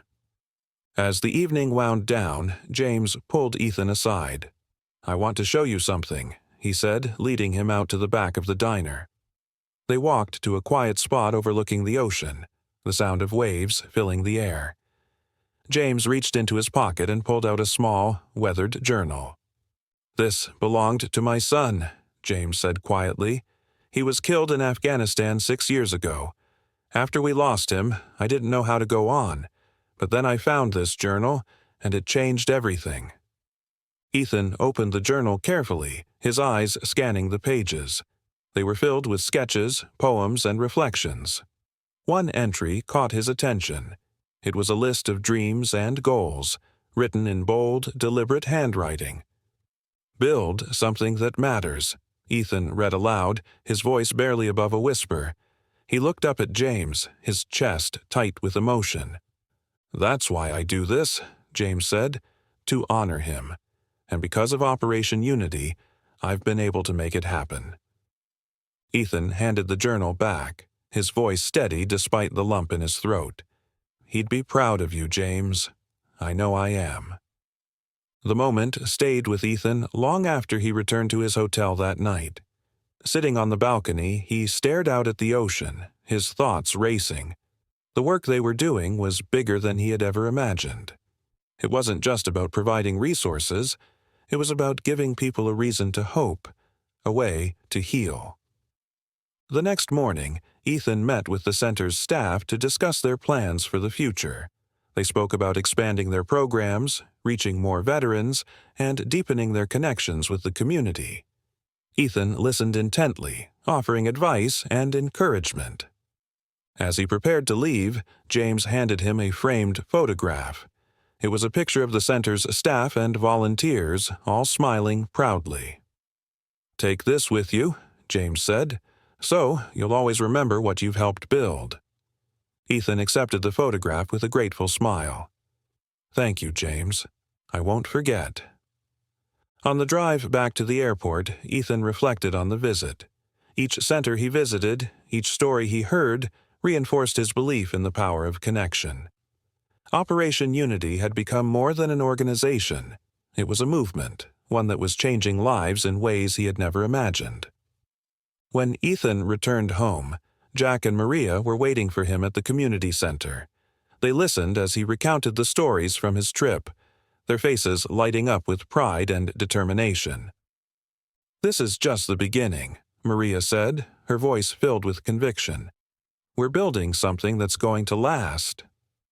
Ethan nodded, his heart swelling with gratitude. "We are, and I'm ready for whatever comes next." As the three of them sat together, the evening sun casting a warm glow over the center, Ethan felt a deep sense of purpose. The road ahead was still long, but he wasn't walking it alone. Together, they were creating something extraordinary, something that would stand as a testament to the strength of the human spirit. As Operation Unity gained momentum, Ethan began to notice a shift in the way people viewed veterans and their contributions to society. Conversations about the challenges faced by those returning from service were becoming more open, and communities were rallying to offer their support. It was a shift Ethan had dreamed of, but never expected to witness so soon. Back at the community center, new initiatives were being launched almost weekly. Maria had taken the lead on a mentorship program, pairing veterans with young adults who were struggling to find direction in their lives. The program was an instant success, fostering relationships that were both inspiring and transformative. Ethan walked into the center one morning to find Maria sitting at a table with a group of teenagers and their veteran mentors. The room buzzed with conversation and laughter, a sign of the program's impact. Maria caught sight of him and waved him over. "Take a seat, boss," she said with a grin, pulling out a chair for him. "We're brainstorming ideas for the next phase of the mentorship program." Ethan joined the group, listening as the teenagers shared their experiences and aspirations. One young man, Marcus, spoke about how his mentor, a former Navy SEAL named David, had helped him see the value of discipline and hard work.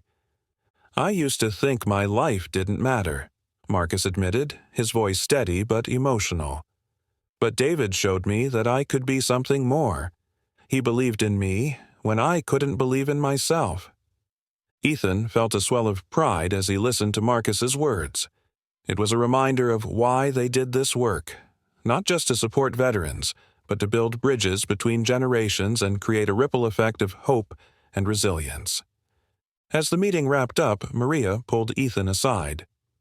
"We've got a meeting with the mayor's office tomorrow," she said, her tone serious. "They're interested in partnering with us on a citywide initiative for veterans." Ethan raised an eyebrow. "That's a big step."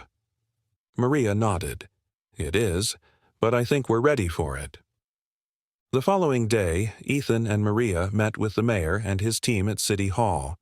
The mayor, a charismatic leader with a deep respect for veterans, spoke passionately about his vision for the initiative. It would involve creating affordable housing for veterans, expanding mental health services, and increasing access to job training programs. "We've seen what Operation Unity can do," the mayor said, his tone earnest. "We want to take that model and scale it up. With your help, we can make this city a leader in supporting our veterans." Ethan exchanged a glance with Maria, her expression a mix of excitement and determination. "We're in," he said, his voice firm. "Whatever it takes, we'll make it happen." Over the next few weeks, Ethan and his team worked closely with the city to develop the initiative. Meetings were held almost daily, each one filled with brainstorming, planning, and problem-solving. The workload was intense, but Ethan thrived on the energy and sense of purpose. One evening, as Ethan was reviewing plans in his office, Jack walked in carrying 2 cups of coffee. "Thought you could use a break," he said, setting 1 cup on the desk. Ethan looked up with a tired smile. "Thanks, Jack. It's been a long day." Jack took a seat across from him, his tone light but sincere. "You know, I've been thinking about how far we've come. A year ago, this was just an idea. Now, it's a movement." Ethan nodded, his gaze thoughtful. "It's bigger than I ever imagined. But it's not just me. It's all of us." Jack raised his cup in a toast. "To the team, and to what's next." The citywide initiative was officially launched 3 months later with a press conference at the community center. The event was attended by city officials, veterans, and members of the community, all eager to see the vision become a reality. Ethan stood at the podium, his heart pounding as he prepared to speak. "Today is about more than just launching a program," he began, his voice steady despite the nerves.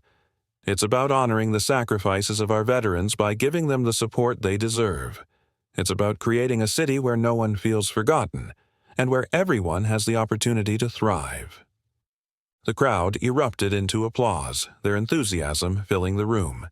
Ethan stepped back, allowing the mayor to take the stage and outline the details of the initiative. As he listened, Ethan felt a sense of pride and gratitude. This was why he had started Operation Unity, to create real, lasting change. After the press conference, Ethan mingled with attendees, answering questions and hearing their stories. One woman, a widow named Sarah, approached him with tears in her eyes. "Thank you," she said, her voice trembling. "My husband always dreamed of a world where veterans were supported like this. He would have been so proud of what you've done." Ethan shook her hand, his voice quiet but sincere. "Thank you for sharing that. It means more than you know." That night, as Ethan sat on the steps of the community center, watching the city lights twinkle in the distance, he felt a deep sense of fulfillment. The road ahead was still long, but for the first time he truly believed they were on the right path. Maria joined him, a warm smile on her face. "You did good today, Ethan. Real good." Ethan glanced at her, his expression thoughtful. "We did good, and we're just getting started." The laughter of volunteers echoed faintly from the center, a testament to its growing role as a refuge. Maria gestured toward the bustling activity. "Every connection we make here matters, Ethan. It's not just programs, it's about people."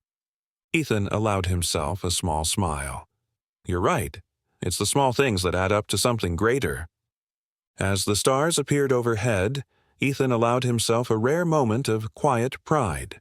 Together, they were building something extraordinary, something that would endure for generations to come. As the citywide initiative began to take shape, Operation Unity found itself at the center of a flurry of activity. The collaboration with the mayor's office brought new opportunities but also new challenges.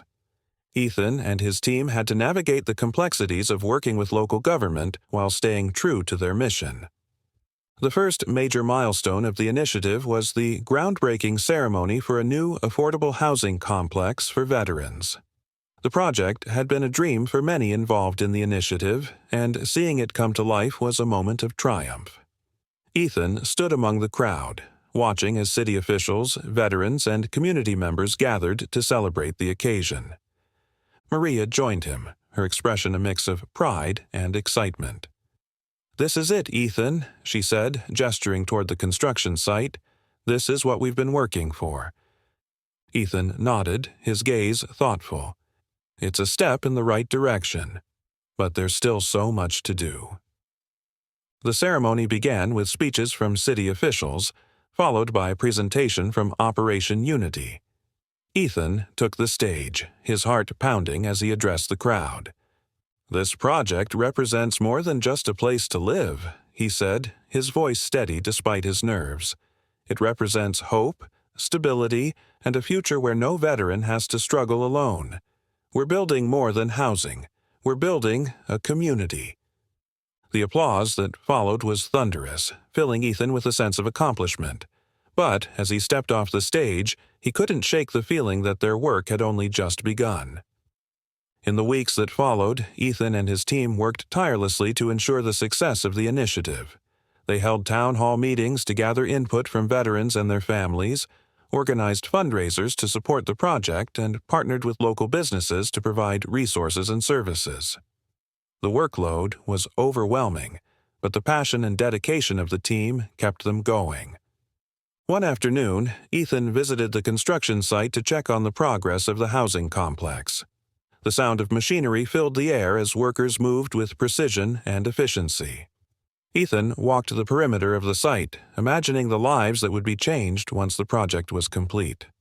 As he stood near the foundation of one of the buildings, a young man approached him, his expression a mix of curiosity and gratitude.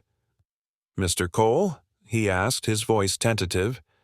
Ethan turned, offering a warm smile. "That's me. How can I help you?" The man hesitated before extending his hand. "I'm Aaron. I just wanted to say thank you. My dad's a veteran, and he's been struggling to find stable housing. This project means everything to our family." Ethan shook Aaron's hand, his heart swelling with emotion. "I'm glad we could help. Your dad's service deserves to be honored, and this is just the beginning." Back at the community center, the team was preparing for another major event, the launch of a job training program for veterans. The program had been months in the making, designed to provide participants with the skills and support needed to secure meaningful employment. Ethan worked closely with Maria and Jack to finalize the details, ensuring that every aspect of the program aligned with their mission. The launch event was held in the community center's main hall, which had been transformed into a vibrant space filled with booths, banners, and interactive displays. Local employers and training providers were on hand to meet with veterans, offering information about job opportunities and career pathways. Ethan walked through the hall, taking in the energy and excitement of the event. He stopped to speak with a group of veterans who had just completed the first phase of the training program. Their stories were a testament to the program's impact, each one a reminder of the transformative power of opportunity. As the event drew to a close, Maria approached Ethan with a clipboard in hand. "We've had over 200 veterans attend today," she said, her tone filled with pride. This is just the beginning." Ethan nodded, his gaze sweeping over the room. "It's a good start, but we can't stop here." Maria smiled. "We won't." That evening, Ethan returned to his office, reflecting on the day's events. The progress they had made was undeniable, but the road ahead was still long. He knew that the success of the initiative would depend on their ability to sustain the momentum and continue building partnerships within the community. As he sat at his desk, a knock at the door drew his attention. Jack entered holding a small box. "Found this while we were cleaning out the storage room," he said, setting the box on the desk. Ethan opened the box to find a collection of photographs, letters, and memorabilia from the early days of Operation Unity. The items were a poignant reminder of how far they had come, each one a symbol of the journey they had taken together. Jack leaned against the desk, his expression thoughtful. "We've built something incredible, Ethan, but it's more than that. It's a legacy." Ethan nodded, his voice quiet but resolute. "And it's one we'll keep building."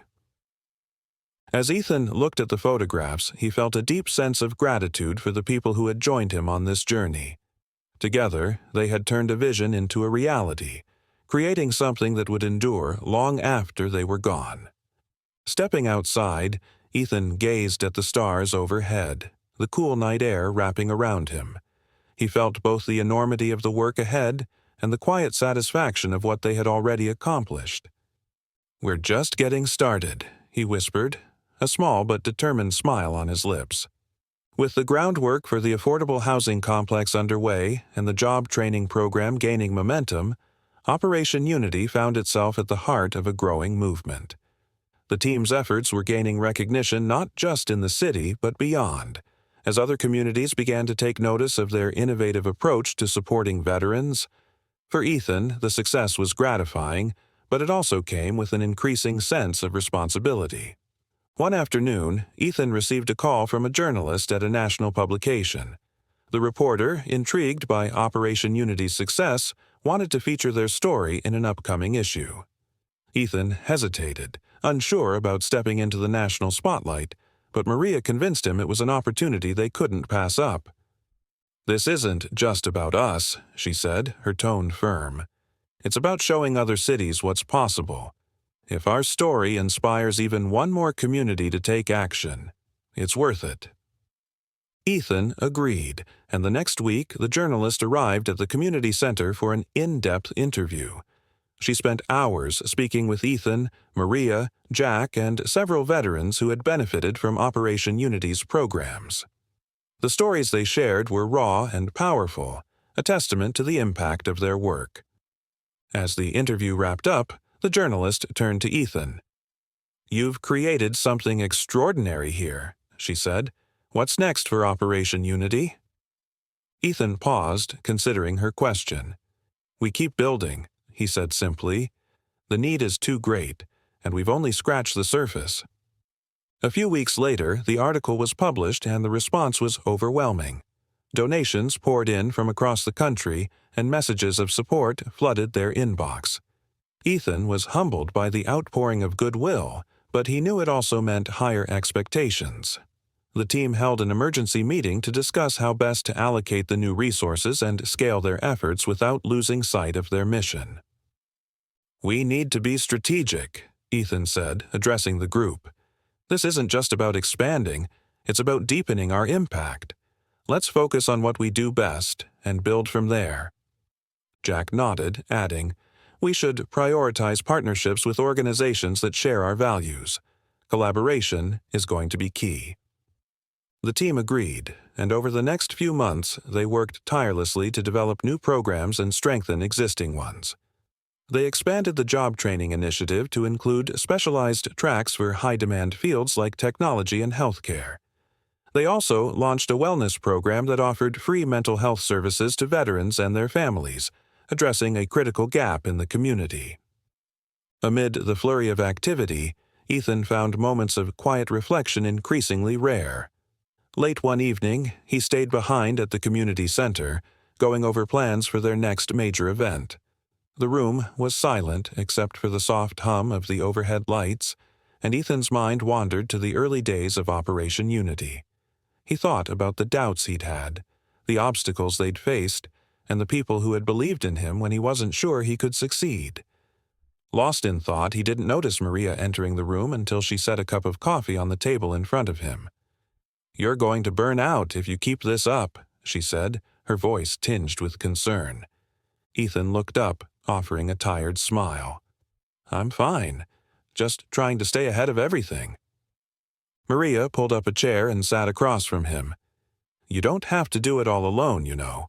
We're a team. Let us carry some of the weight." Ethan nodded, her words sinking in. "You're right. I don't want to let anyone down." "You won't," Maria said firmly. "And even if you stumble, we'll be here to catch you. That's what this is all about. Building something together." Ethan leaned back in his chair, the tension in his shoulders easing slightly. "Thanks, Maria. I needed that." The next morning, Ethan met with the team to finalize plans for their upcoming Veteran Empowerment Summit. The event, designed to bring together veterans, community leaders, and policymakers, was the most ambitious undertaking Operation Unity had attempted yet. It would feature keynote speakers, panel discussions, and workshops, all aimed at fostering collaboration and sparking new ideas. The day of the summit arrived, and the community center buzzed with energy. Attendees filled the halls, their conversations creating a symphony of voices and ideas. Ethan moved through the crowd, greeting familiar faces and introducing himself to new ones. He could feel the weight of the moment, the significance of what they were trying to achieve. One of the keynote speakers, a retired general, delivered a powerful address about the importance of community-driven initiatives. "Change doesn't come from the top down," he said. "It comes from people like you, people who see a need and step up to meet it. Operation Unity is proof of what's possible when we work together." The applause that followed was deafening, and Ethan felt a swell of pride. As the day went on, he participated in panels and listened to veterans share their stories, each one a reminder of why they had started this journey. That evening, as the summit concluded, Ethan stood on the stage to deliver the closing remarks. Looking out at the crowd, he felt a mix of exhaustion and exhilaration. "This isn't the end," he said, his voice steady. "It's just the beginning. Together, we're creating something that will last. A legacy of hope, resilience, and community. Thank you for being part of it." The crowd rose to their feet, the standing ovation washing over him like a wave. Ethan stepped back, his heart full. The road ahead was still long, but for the first time, he truly believed they were ready for it.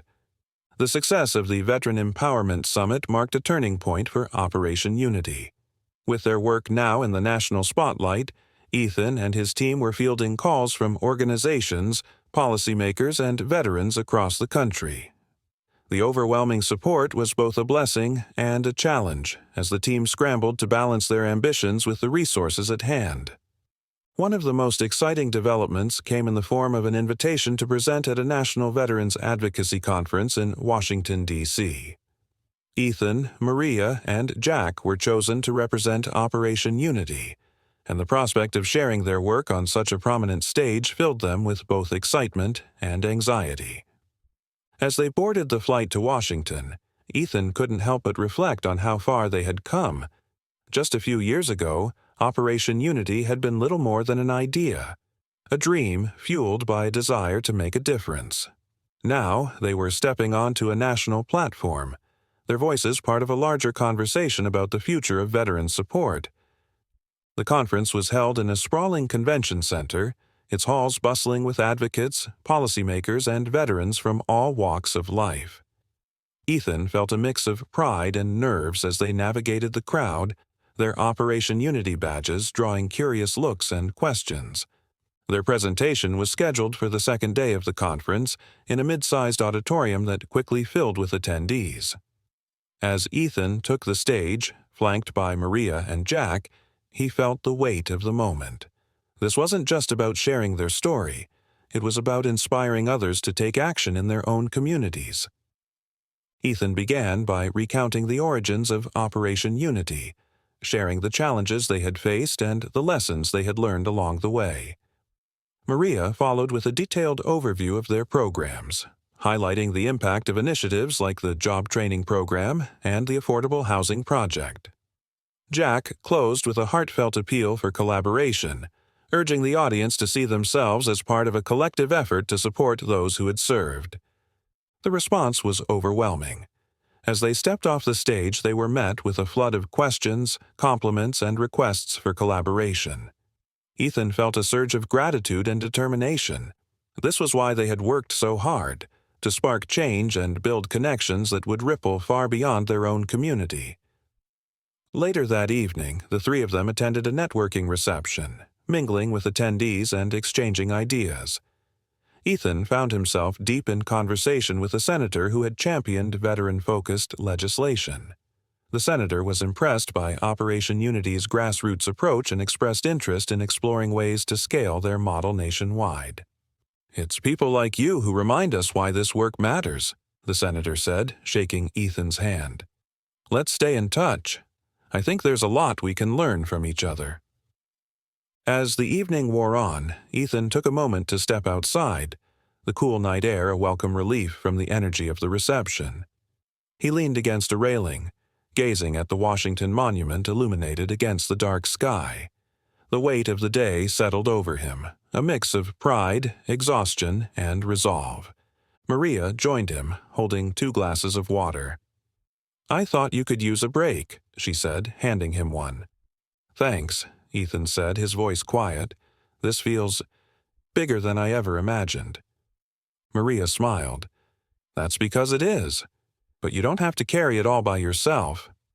"I know," Ethan said, his gaze distant, "but sometimes it feels like there's so much at stake, like if we slip, it all falls apart." Maria placed a hand on his shoulder. "It won't, because we're in this together, and because what we're building is stronger than any one person." Ethan nodded, her words a steadying force. "You're right, as always." The next day, the conference continued with panel discussions, workshops, and breakout sessions. Ethan and his team attended as many as they could, eager to learn from others and share their own experiences. They left Washington with a renewed sense of purpose and a notebook full of ideas for the future.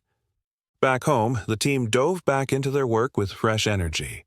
Inspired by the conversations at the conference, they began planning a new initiative, a mentorship program that paired veterans with students from local schools. The goal was to foster intergenerational connections and give veterans a chance to share their stories and skills with the next generation.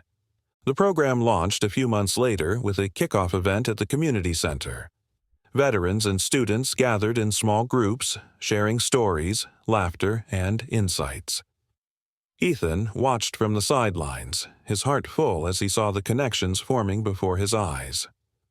One veteran, a retired Air Force pilot named Linda, approached him after the event.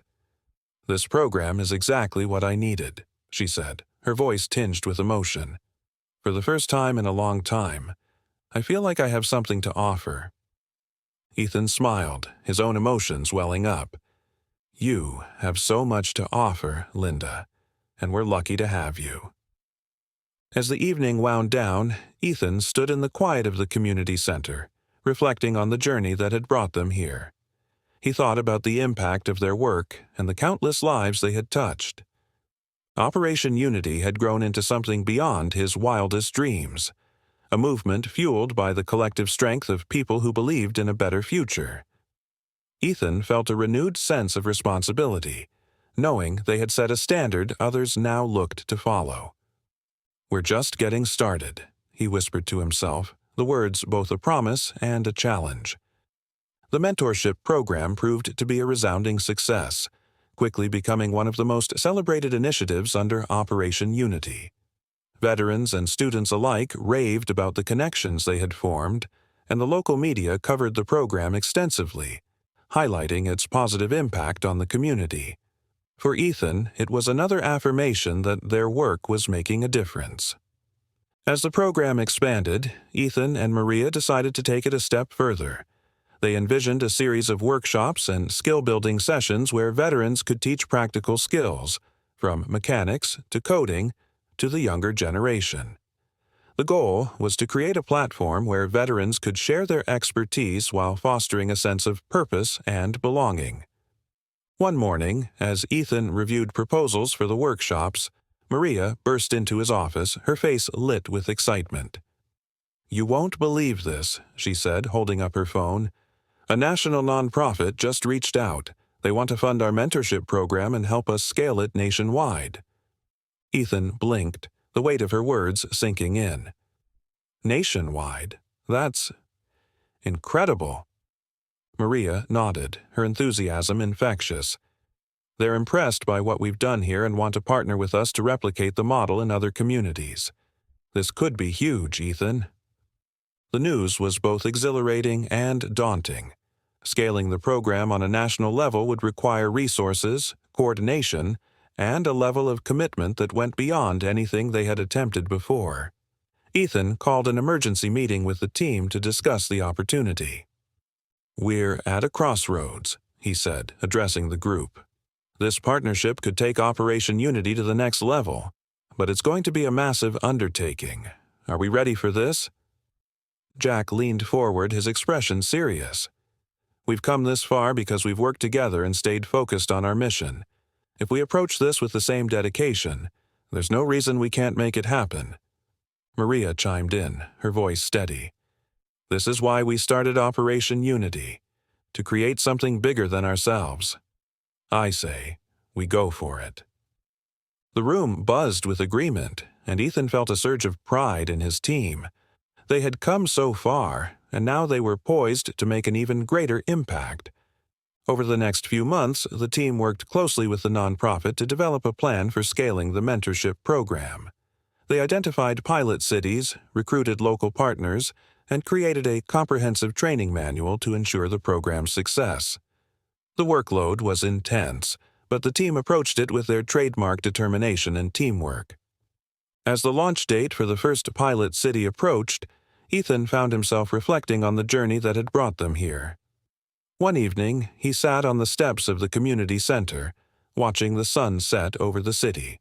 The vibrant colors painted the sky, a reminder of the beauty that could emerge from even the most challenging circumstances. Maria joined him, carrying 2 cups of tea. "You're thinking again," she said with a knowing smile. "Always," Ethan replied, taking a cup. "It's hard not to when everything feels so big." Maria sat beside him, her tone gentle. "It is big, but it's also important, and we're not doing it alone." Ethan nodded, her words grounding him. "You're right, as always." The first pilot city, Chicago, launched the mentorship program with a kickoff event that mirrored the success of the original program. Veterans and students shared stories, laughter, and a palpable sense of hope. Ethan attended the event, marveling at the way their work had resonated beyond their own community. One student, a young woman named Emily, approached him with a notebook in hand. "Mr. Cole," she said, her voice shy but earnest, "I just wanted to say thank you. My mentor, Sergeant Carter, taught me more than just skills. He showed me what it means to believe in yourself." Ethan smiled, his heart swelling with pride. "Thank you for sharing that, Emily. Your story is why we do what we do." As the program continued to grow, the team faced new challenges. Coordinating with multiple cities, managing resources, and ensuring consistency across programs required a level of organization and leadership that tested them in ways they hadn't anticipated. But through it all, they remained united, their shared vision guiding them forward. Back at the community center, Ethan found himself revisiting old photographs and notes from the early days of Operation Unity. The memories were a stark contrast to the scale of their work now, but they also reminded him of the values that had brought them together. One evening, as he prepared to leave the office, Jack stopped him at the door. "You know," Jack said, his tone thoughtful, "I think about how this all started, with you, standing out there on your own. And now, look at what we've built." Ethan chuckled, his expression wistful. "It's been a journey, hasn't it?" Jack nodded. "It has, but the best part is, we're not done yet." As Ethan drove home that night, he thought about Jack's words. The road ahead was still long, but it was also filled with possibilities. Operation Unity had grown into something beyond what he had ever imagined, and the future felt brighter than ever. The following week, Ethan received an email from a teacher in Chicago who had witnessed the mentorship program's impact firsthand. The teacher described how a group of veterans had inspired her students to pursue their dreams with newfound determination. "You've planted seeds of hope," she wrote, "and those seeds are growing faster than you might realize." Reading the email, Ethan felt a profound sense of fulfillment. Their work was no longer confined to their city.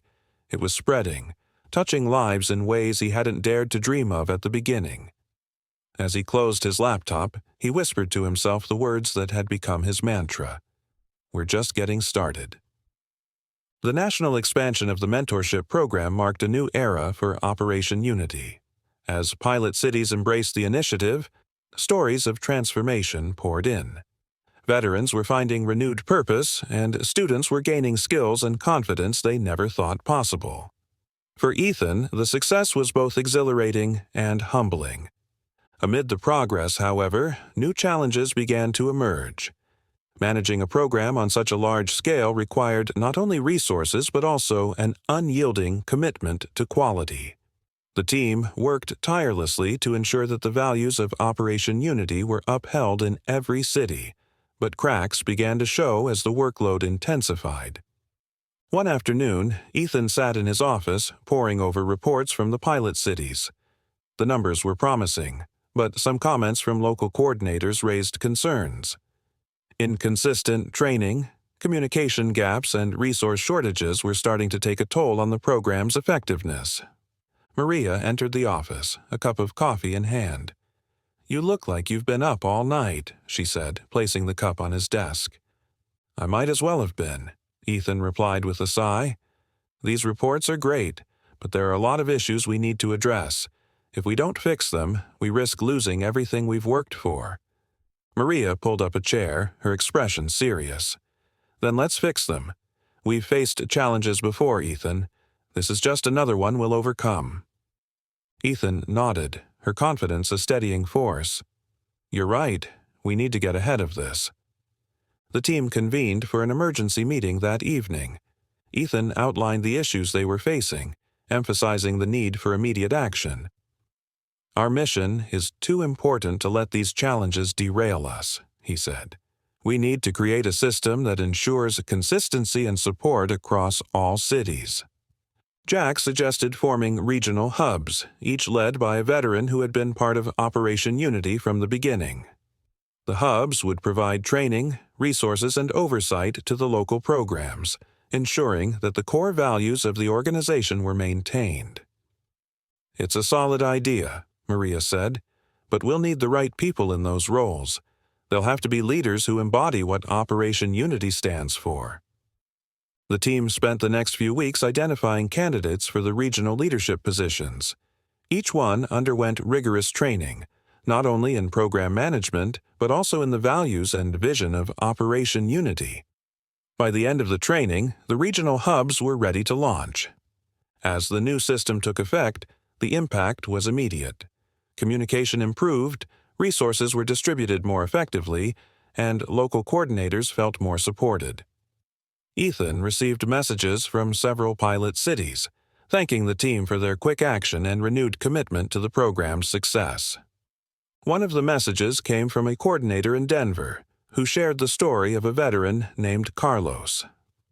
A former Marine, Carlos had struggled to adjust to civilian life, battling depression and isolation.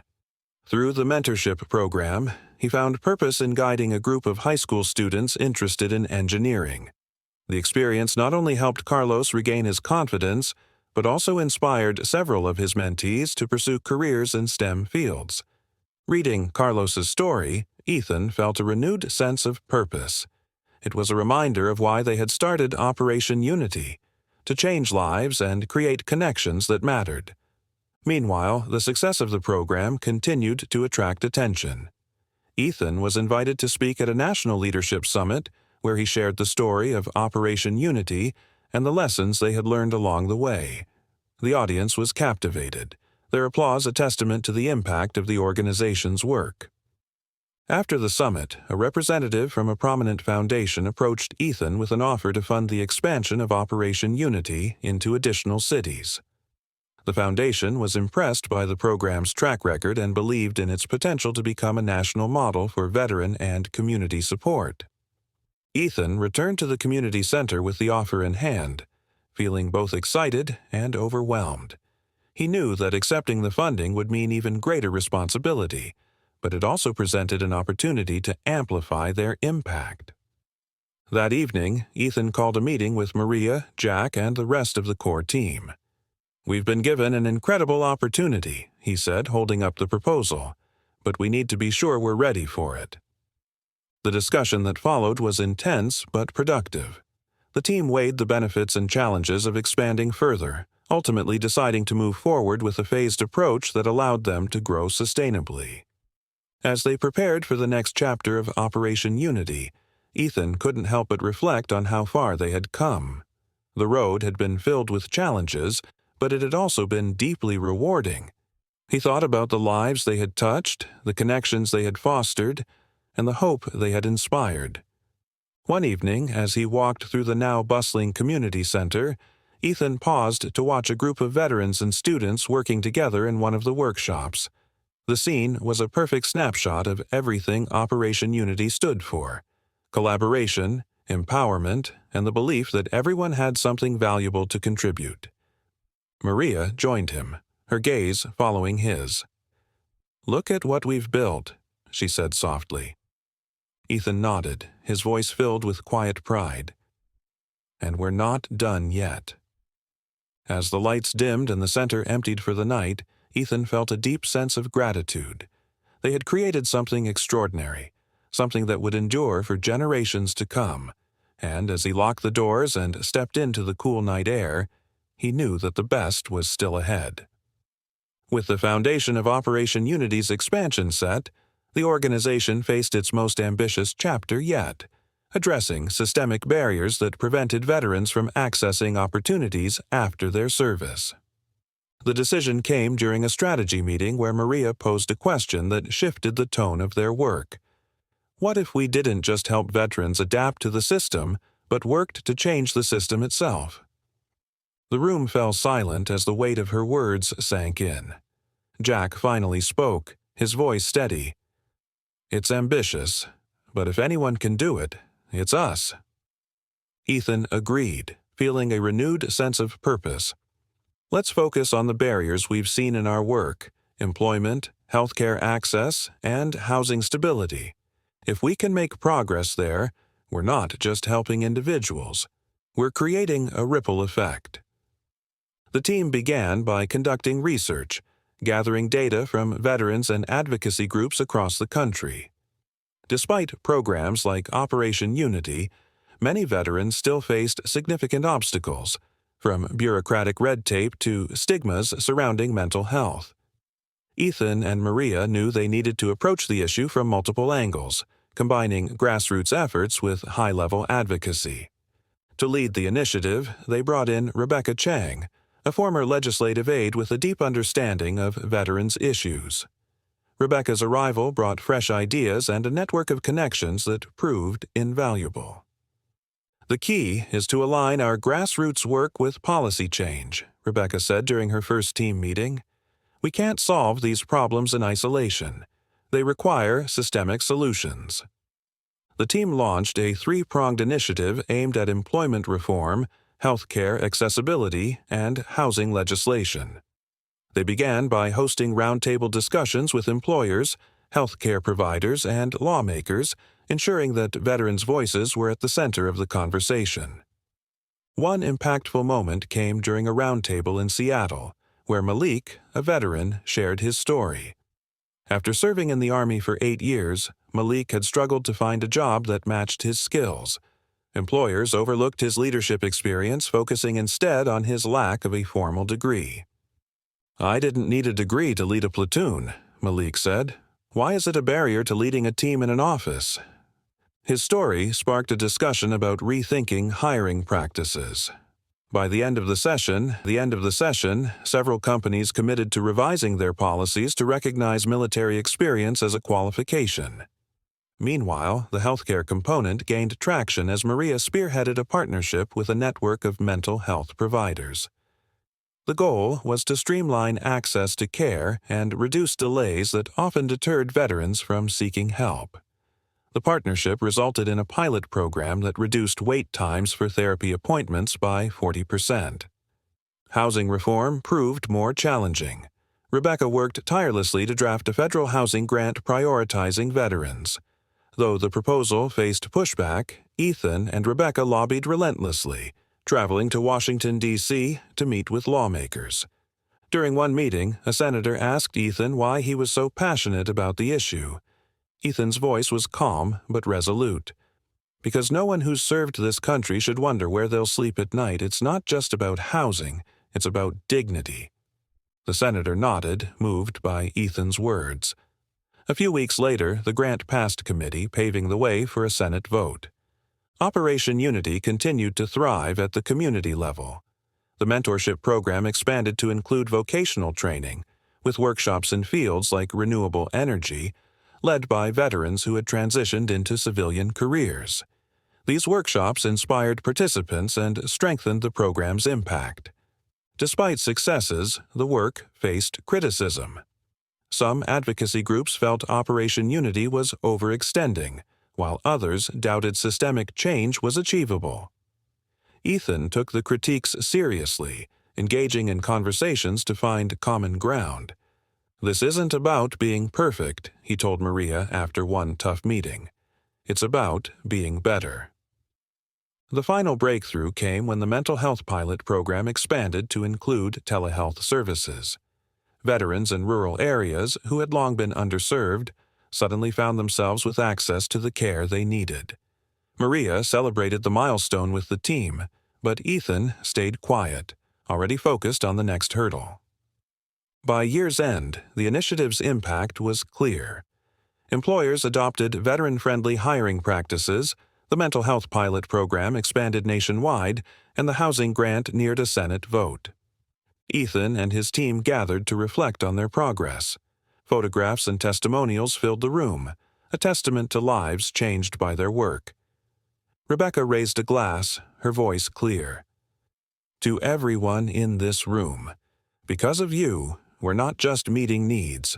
We're shaping a future where those needs are met before anyone has to ask." The team cheered, their laughter filling the room. Operation Unity was no longer just a community organization. It had become a force for systemic change. As Ethan stood by the window watching the snowfall outside, he realized they were making history. Not through grand gestures, but through the quiet, persistent work of turning hope into reality. With the housing grant passed and systemic initiatives gaining momentum, Operation Unity shifted its focus to long-term sustainability. This meant finding allies in unexpected places, and one such opportunity came from Helios Tech, a leading renewable energy company. The corporation proposed a partnership to train veterans in green energy jobs.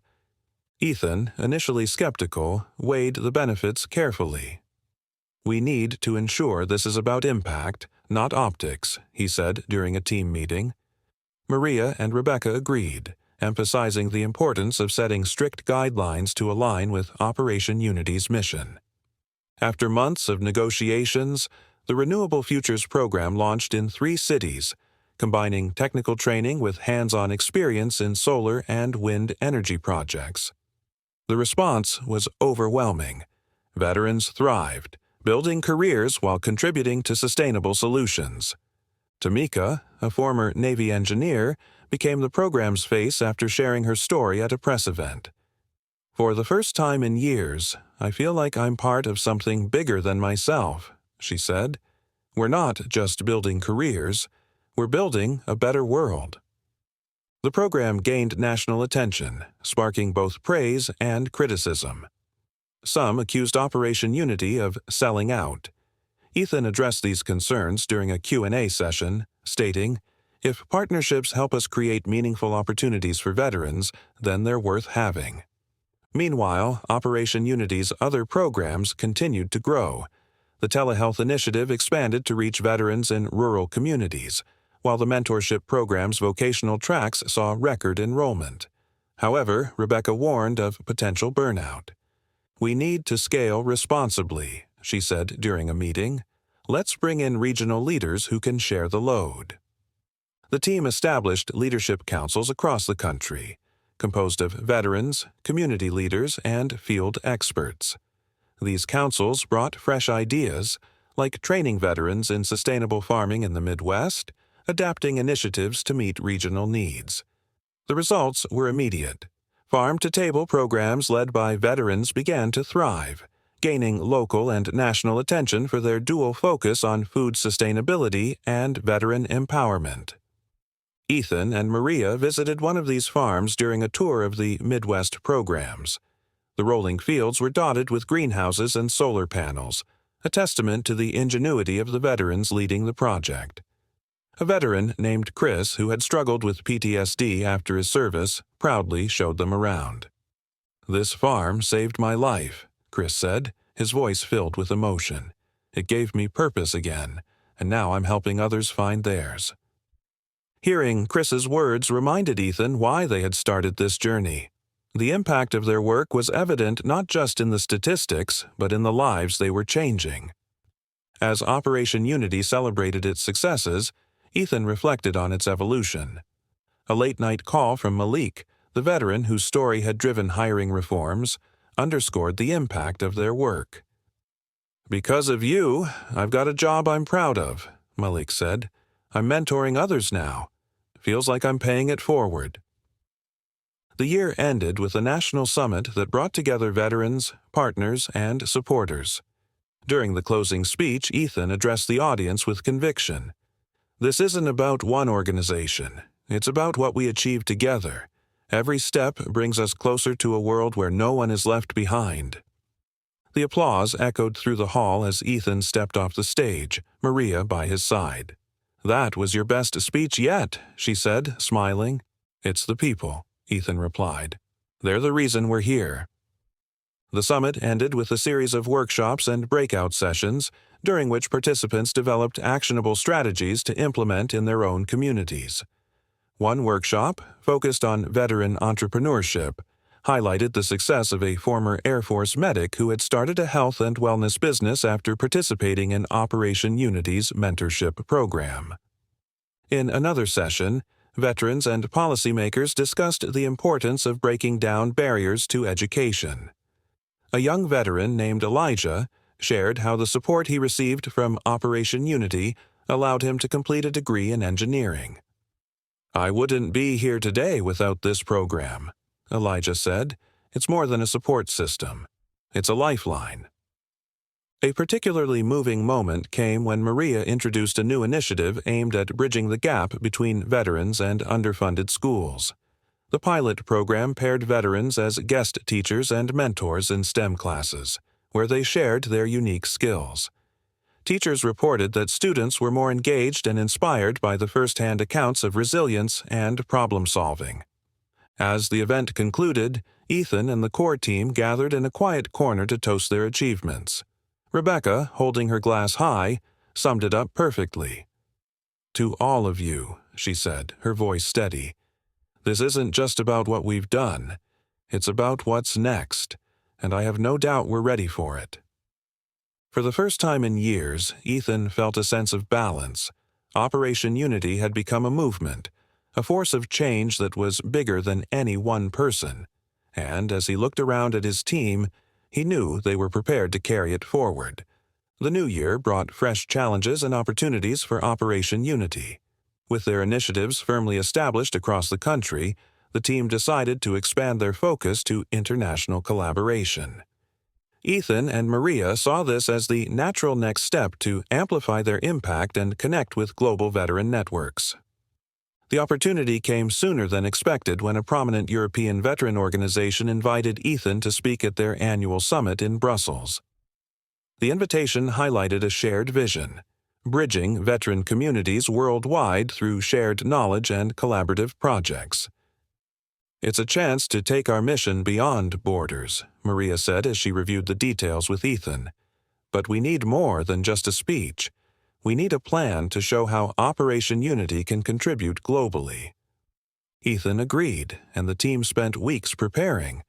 They identified areas where their model could align with international efforts, such as mental health programs and job training initiatives. They also developed proposals for joint projects, including a global digital platform to connect veterans with resources and mentorship opportunities. When Ethan arrived in Brussels, the atmosphere was electric.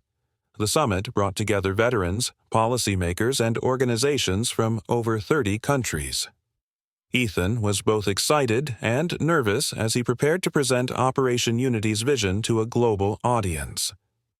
During his speech, Ethan shared stories of veterans whose lives had been transformed through their programs.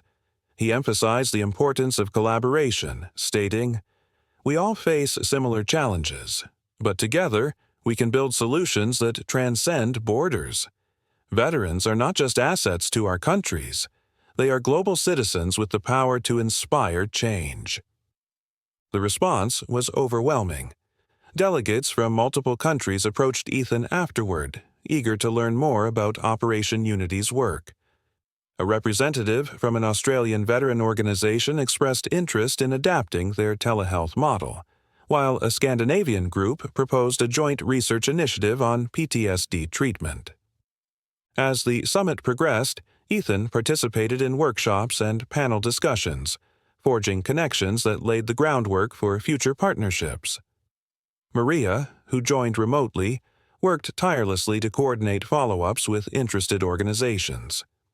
By the end of the summit, Operation Unity had secured commitments for 3 pilot projects in Europe and Australia. Returning home, Ethan and the team faced the challenge of integrating these global efforts into their existing operations. "We need to ensure our core programs don't suffer while we expand," Rebecca warned during a strategy meeting. "Let's designate a team specifically for international partnerships." The team agreed, creating the Global Initiatives Unit, led by Maria.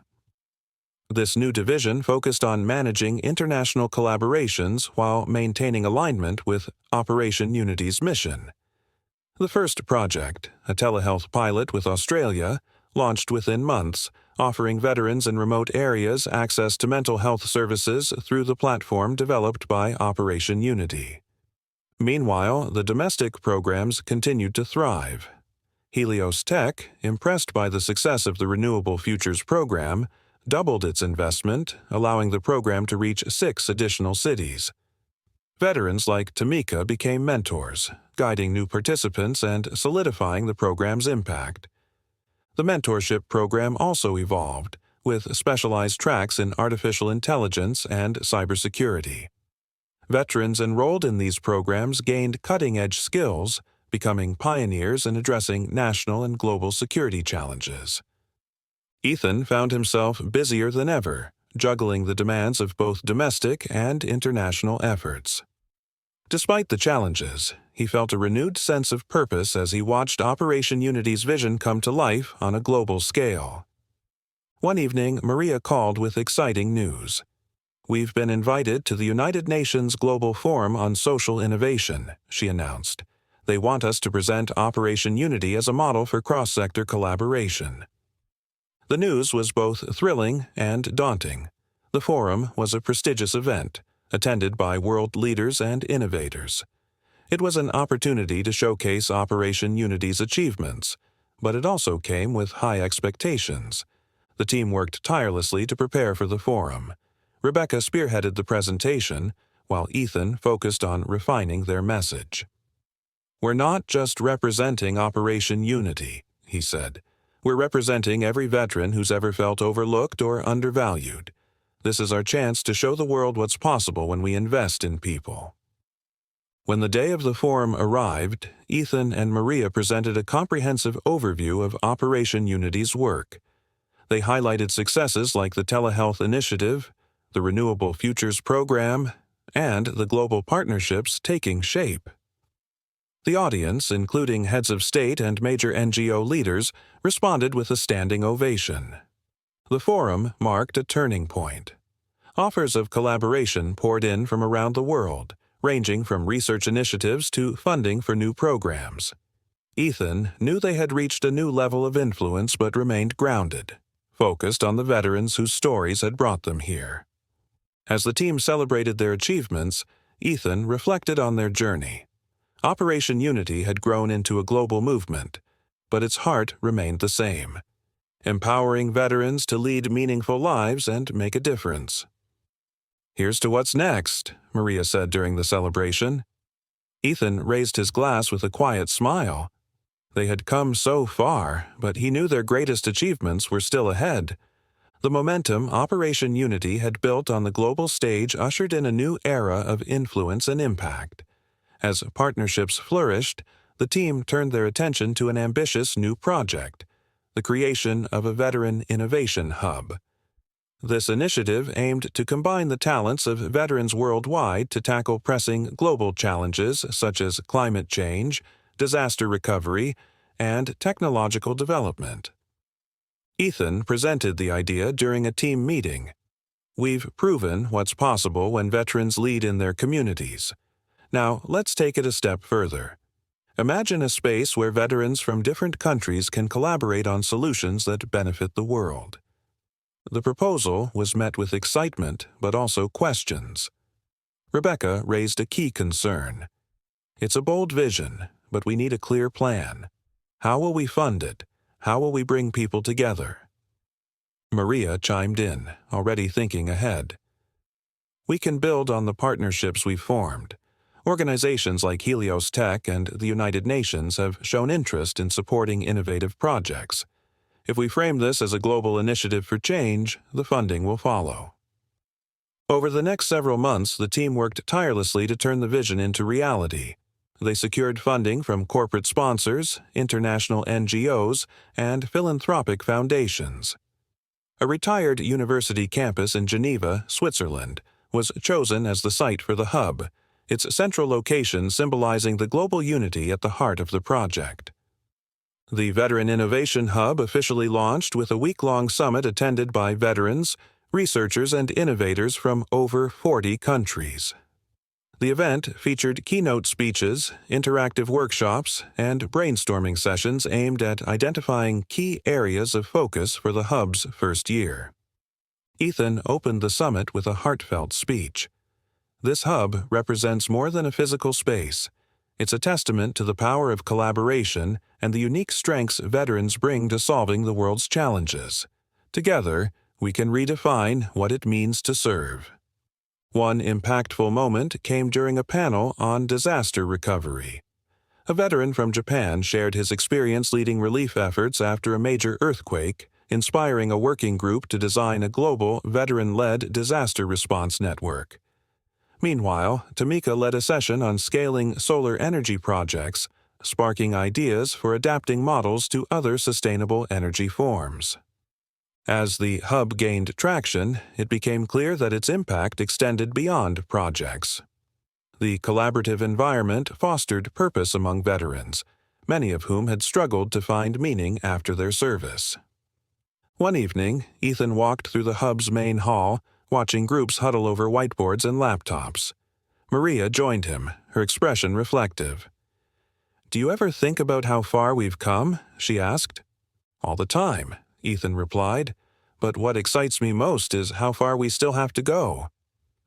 Their conversation was interrupted by a group of veterans who approached to thank them. A young woman from Kenya spoke first. "I've always felt like my voice didn't matter, but being here has shown me that I can make a difference." Ethan felt a swell of pride. Moments like this reminded him of why they had started Operation Unity and why it was worth every challenge they had faced. Back at the community center, the domestic programs thrived. The mentorship initiative expanded to include entrepreneurship training, helping veterans launch businesses in industries ranging from tech startups to artisan crafts. The Renewable Futures program reached new milestones, with graduates going on to lead green energy projects across the country. One notable success story was Carlos, a former Marine and mentee who returned to the program as an instructor. "This program didn't just give me a job," Carlos said during a graduation ceremony. "It gave me a mission, and now I get to pay it forward." As the Veteran Innovation Hub entered its second year, its projects produced tangible results. The Disaster Response Network piloted its first operation, providing aid to communities affected by a cyclone in Southeast Asia. Meanwhile, the Renewable Energy Group partnered with governments in sub-Saharan Africa to bring solar power to rural villages. The hub's success attracted more attention, with media outlets dubbing it a groundbreaking model for veteran-led innovation. But with accolades came pressures. Ethan and the team faced the challenge of scaling operations without losing sight of their mission. During a strategy meeting, Maria proposed an idea. "What if we establish regional hubs? We could replicate this model globally, tailoring each one to local challenges." Rebecca nodded. "It's ambitious, but it aligns with what we've done, starting small and scaling sustainably. Let's pilot regional hubs in 2 locations and see how it goes." The team embraced the idea, identifying Southeast Asia and South America as the initial locations. They began reaching out to partners, laying the groundwork for the next phase of their mission. Ethan, reflecting on the journey, felt a deep sense of gratitude. Operation Unity had grown into something far greater than he had envisioned. It wasn't just about addressing challenges. It was about creating opportunities, fostering connections, and inspiring hope. One evening, as he stood on the balcony of the Geneva Hub, looking out at the city lights, Ethan felt a quiet sense of fulfillment.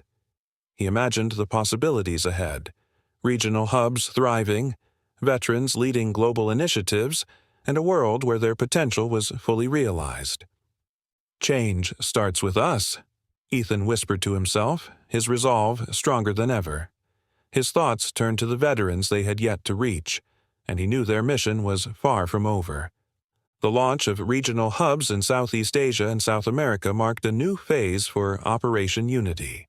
These hubs were designed to address specific local challenges while maintaining the collaborative spirit of the Geneva Center. As the team worked to bring these hubs to life, they faced a mix of enthusiasm and logistical complexities. Ethan and Maria traveled to Vietnam, the site of the Southeast Asia Hub, for its groundbreaking ceremony. Situated in Ho Chi Minh City, the facility aimed to tackle pressing issues such as climate resilience, access to clean water, and sustainable agriculture. During the ceremony, a local veteran named Min shared his vision. "This is more than a building," Min said. "It's a place where we unite skills and knowledge to protect our communities and our future." The event was attended by community leaders, government officials, and international partners. Ethan, standing alongside Min, addressed the audience. "This hub is a testament to the power of partnership. Together, we will create solutions that not only transform lives here, but inspire change around the world." Meanwhile, in Colombia, preparations for the South America Hub focused on post-conflict recovery and economic development. The region had faced decades of strife, and the Hub's mission was to empower veterans to lead initiatives in peacebuilding, education, and sustainable enterprise. Rebecca, who led efforts in South America, worked with local veterans to design programs tailored to the region's needs. One initiative focused on turning abandoned farmland into productive ventures, providing both livelihoods and food security. These programs included hands-on workshops, where veterans collaborated to implement modern agricultural techniques. Back at the Geneva Hub, progress continued on global projects. The Disaster Response Network expanded its reach, partnering with the World Food Program to deliver aid to disaster-affected areas. Meanwhile, the Renewable Energy Team launched a project to bring solar power to schools in rural Africa, improving access to education through reliable electricity. Ethan found himself constantly on the move, visiting hubs and attending forums to strengthen partnerships. During a trip to Vietnam, he met with Min to discuss the hub's early successes and challenges. Min shared stories of veterans leading reforestation projects and creating flood-resistant infrastructure. "These projects are just the beginning," Min said. "The hub has brought us together in ways I never thought possible. We're not just building solutions, we're building hope." Ethan returned to Geneva with renewed purpose. The regional hubs were proving the model worked in diverse contexts, and the team began exploring potential locations for additional hubs in Africa and the Middle East. As the scope of Operation Unity's work expanded, so did its impact. The mentorship program now included virtual tracks, connecting veterans from different countries to share knowledge and collaborate on projects.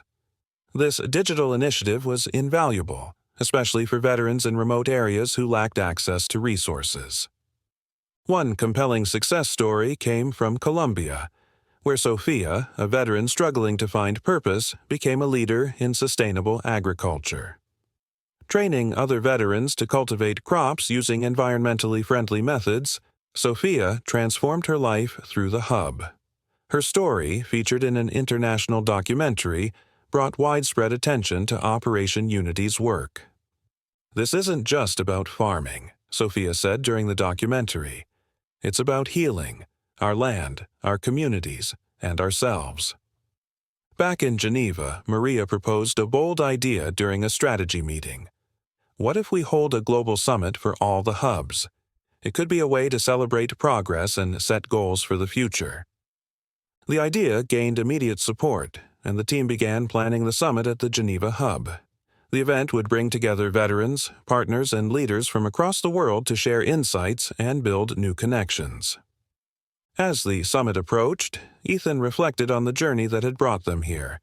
Operation Unity had grown from a community initiative into a global movement. Yet its core mission remained: empowering veterans to lead and make a difference. The summit opened with a keynote by Maria, who shared stories of veterans like Min and Sophia to illustrate the transformative power of the hubs. "These are not just stories of success," Maria said. "They are stories of resilience, of people who refuse to let challenges define them." Workshops and panel discussions followed, covering topics like climate adaptation and mental health. A standout session featured veterans from different hubs collaborating on a blueprint for a global youth mentorship program, aimed at empowering the next generation with skills rooted in service. The final day of the summit culminated in a ceremony where representatives from each hub shared goals for the coming year. Min spoke about expanding reforestation efforts, while Sophia outlined plans to scale sustainable farming initiatives across South America. Ethan closed the summit with a simple but powerful message. "This is just the beginning. Together, we've shown what's possible when we come together with purpose. Let's continue to lead, to innovate, and to inspire." As attendees departed, energized by the summit, Ethan stood on the stage looking at the empty hall. He felt a sense of accomplishment and anticipation. Operation Unity was no longer just a vision. It was a reality, shaping a better world one step at a time. In his heart, Ethan knew this was the foundation for something even greater, a future led by veterans creating lasting change across the globe. With the Global Summit a resounding success, Operation Unity shifted its focus to an ambitious new frontier: technology and innovation. Ethan and Maria, along with their core team, recognized that addressing the challenges of a rapidly evolving world required harnessing cutting-edge solutions. The Geneva Hub's next major initiative would be the launch of a veteran-led innovation lab designed to incubate ideas and turn them into actionable projects. Maria, ever the strategist, outlined the vision during a leadership meeting. "This lab isn't just about technology. It's about empowerment. Veterans have unique insights and problem-solving skills that can drive innovation in fields like renewable energy, cybersecurity, and healthcare. This is our chance to create something transformative." The lab, aptly named Unity Innovations, was set to open within 6 months. Its mission was to provide veterans with the tools, mentorship, and resources needed to develop their ideas into scalable solutions.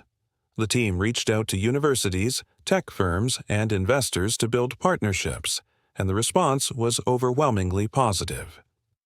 Ethan led the charge in securing funding, meeting with executives from leading tech companies. His pitch was simple yet powerful. Investing in veterans isn't just the right thing to do. It's a smart business decision. They bring discipline, creativity, and resilience to the table. One of the lab's first projects came from a group of veterans working on a low-cost, portable water purification device. Designed to address water scarcity in disaster-hit areas, the prototype garnered immediate interest from humanitarian organizations. Min, who had returned to Geneva to collaborate on the project, shared his perspective. This isn't just a product, it's a lifeline for communities in need. The lab quickly became a hive of activity. Veterans from different hubs joined forces, pooling their expertise to tackle complex problems. A team from the South America hub worked on a drone-based system for monitoring reforestation efforts, while another group developed an AI-driven platform to connect veterans with mental health resources worldwide. Unity Innovations wasn't just about technology. It was about fostering a culture of collaboration and creativity. Maria organized weekly Innovation Days, where veterans pitched their ideas and received feedback from mentors and peers.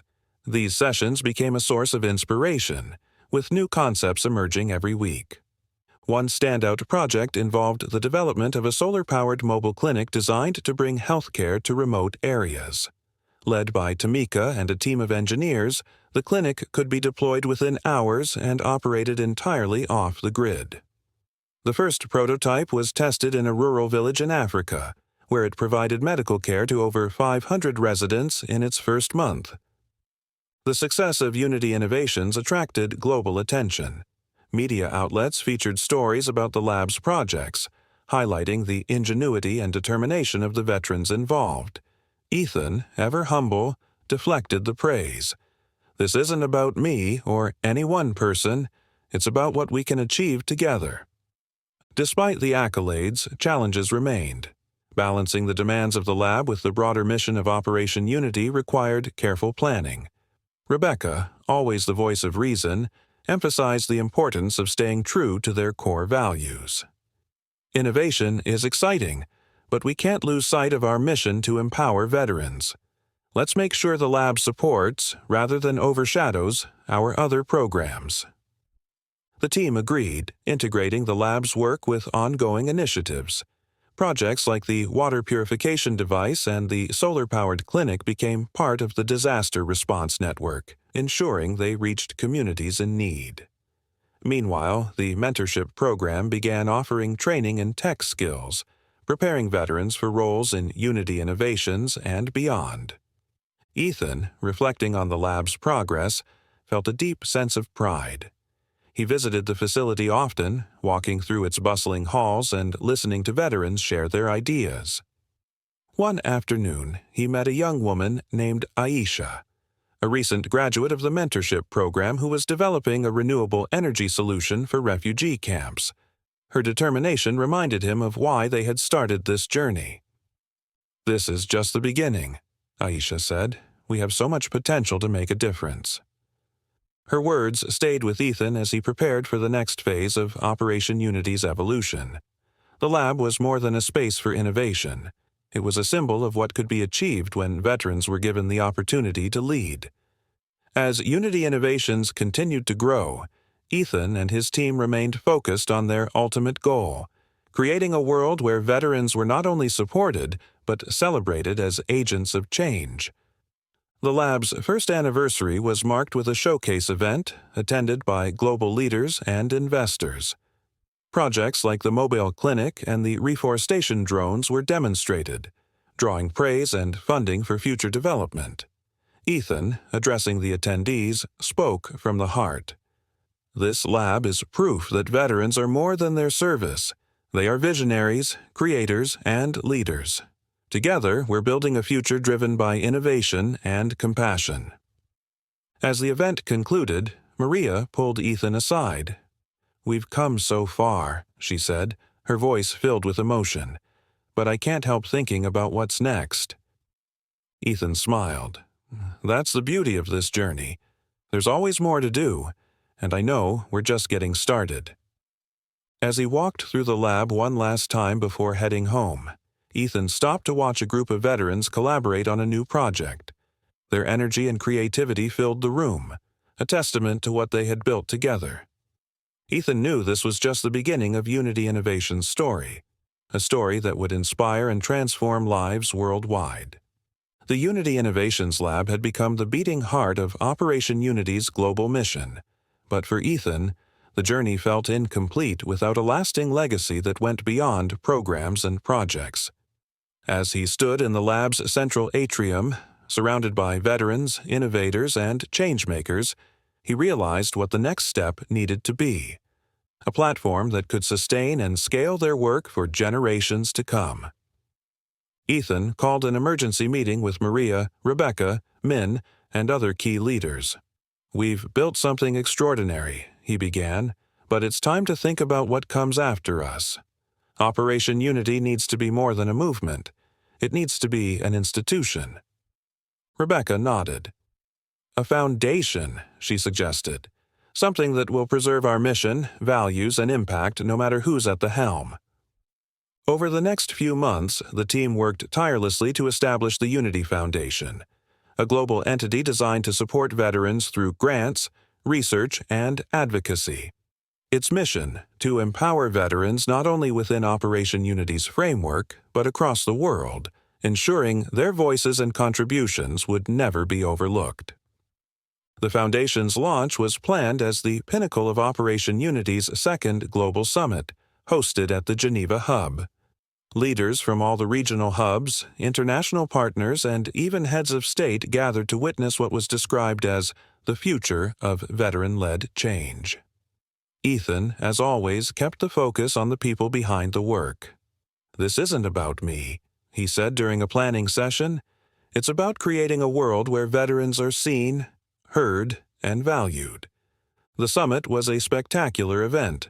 Workshops, panels, and interactive showcases highlighted the successes of the regional hubs and the Unity Innovations Lab.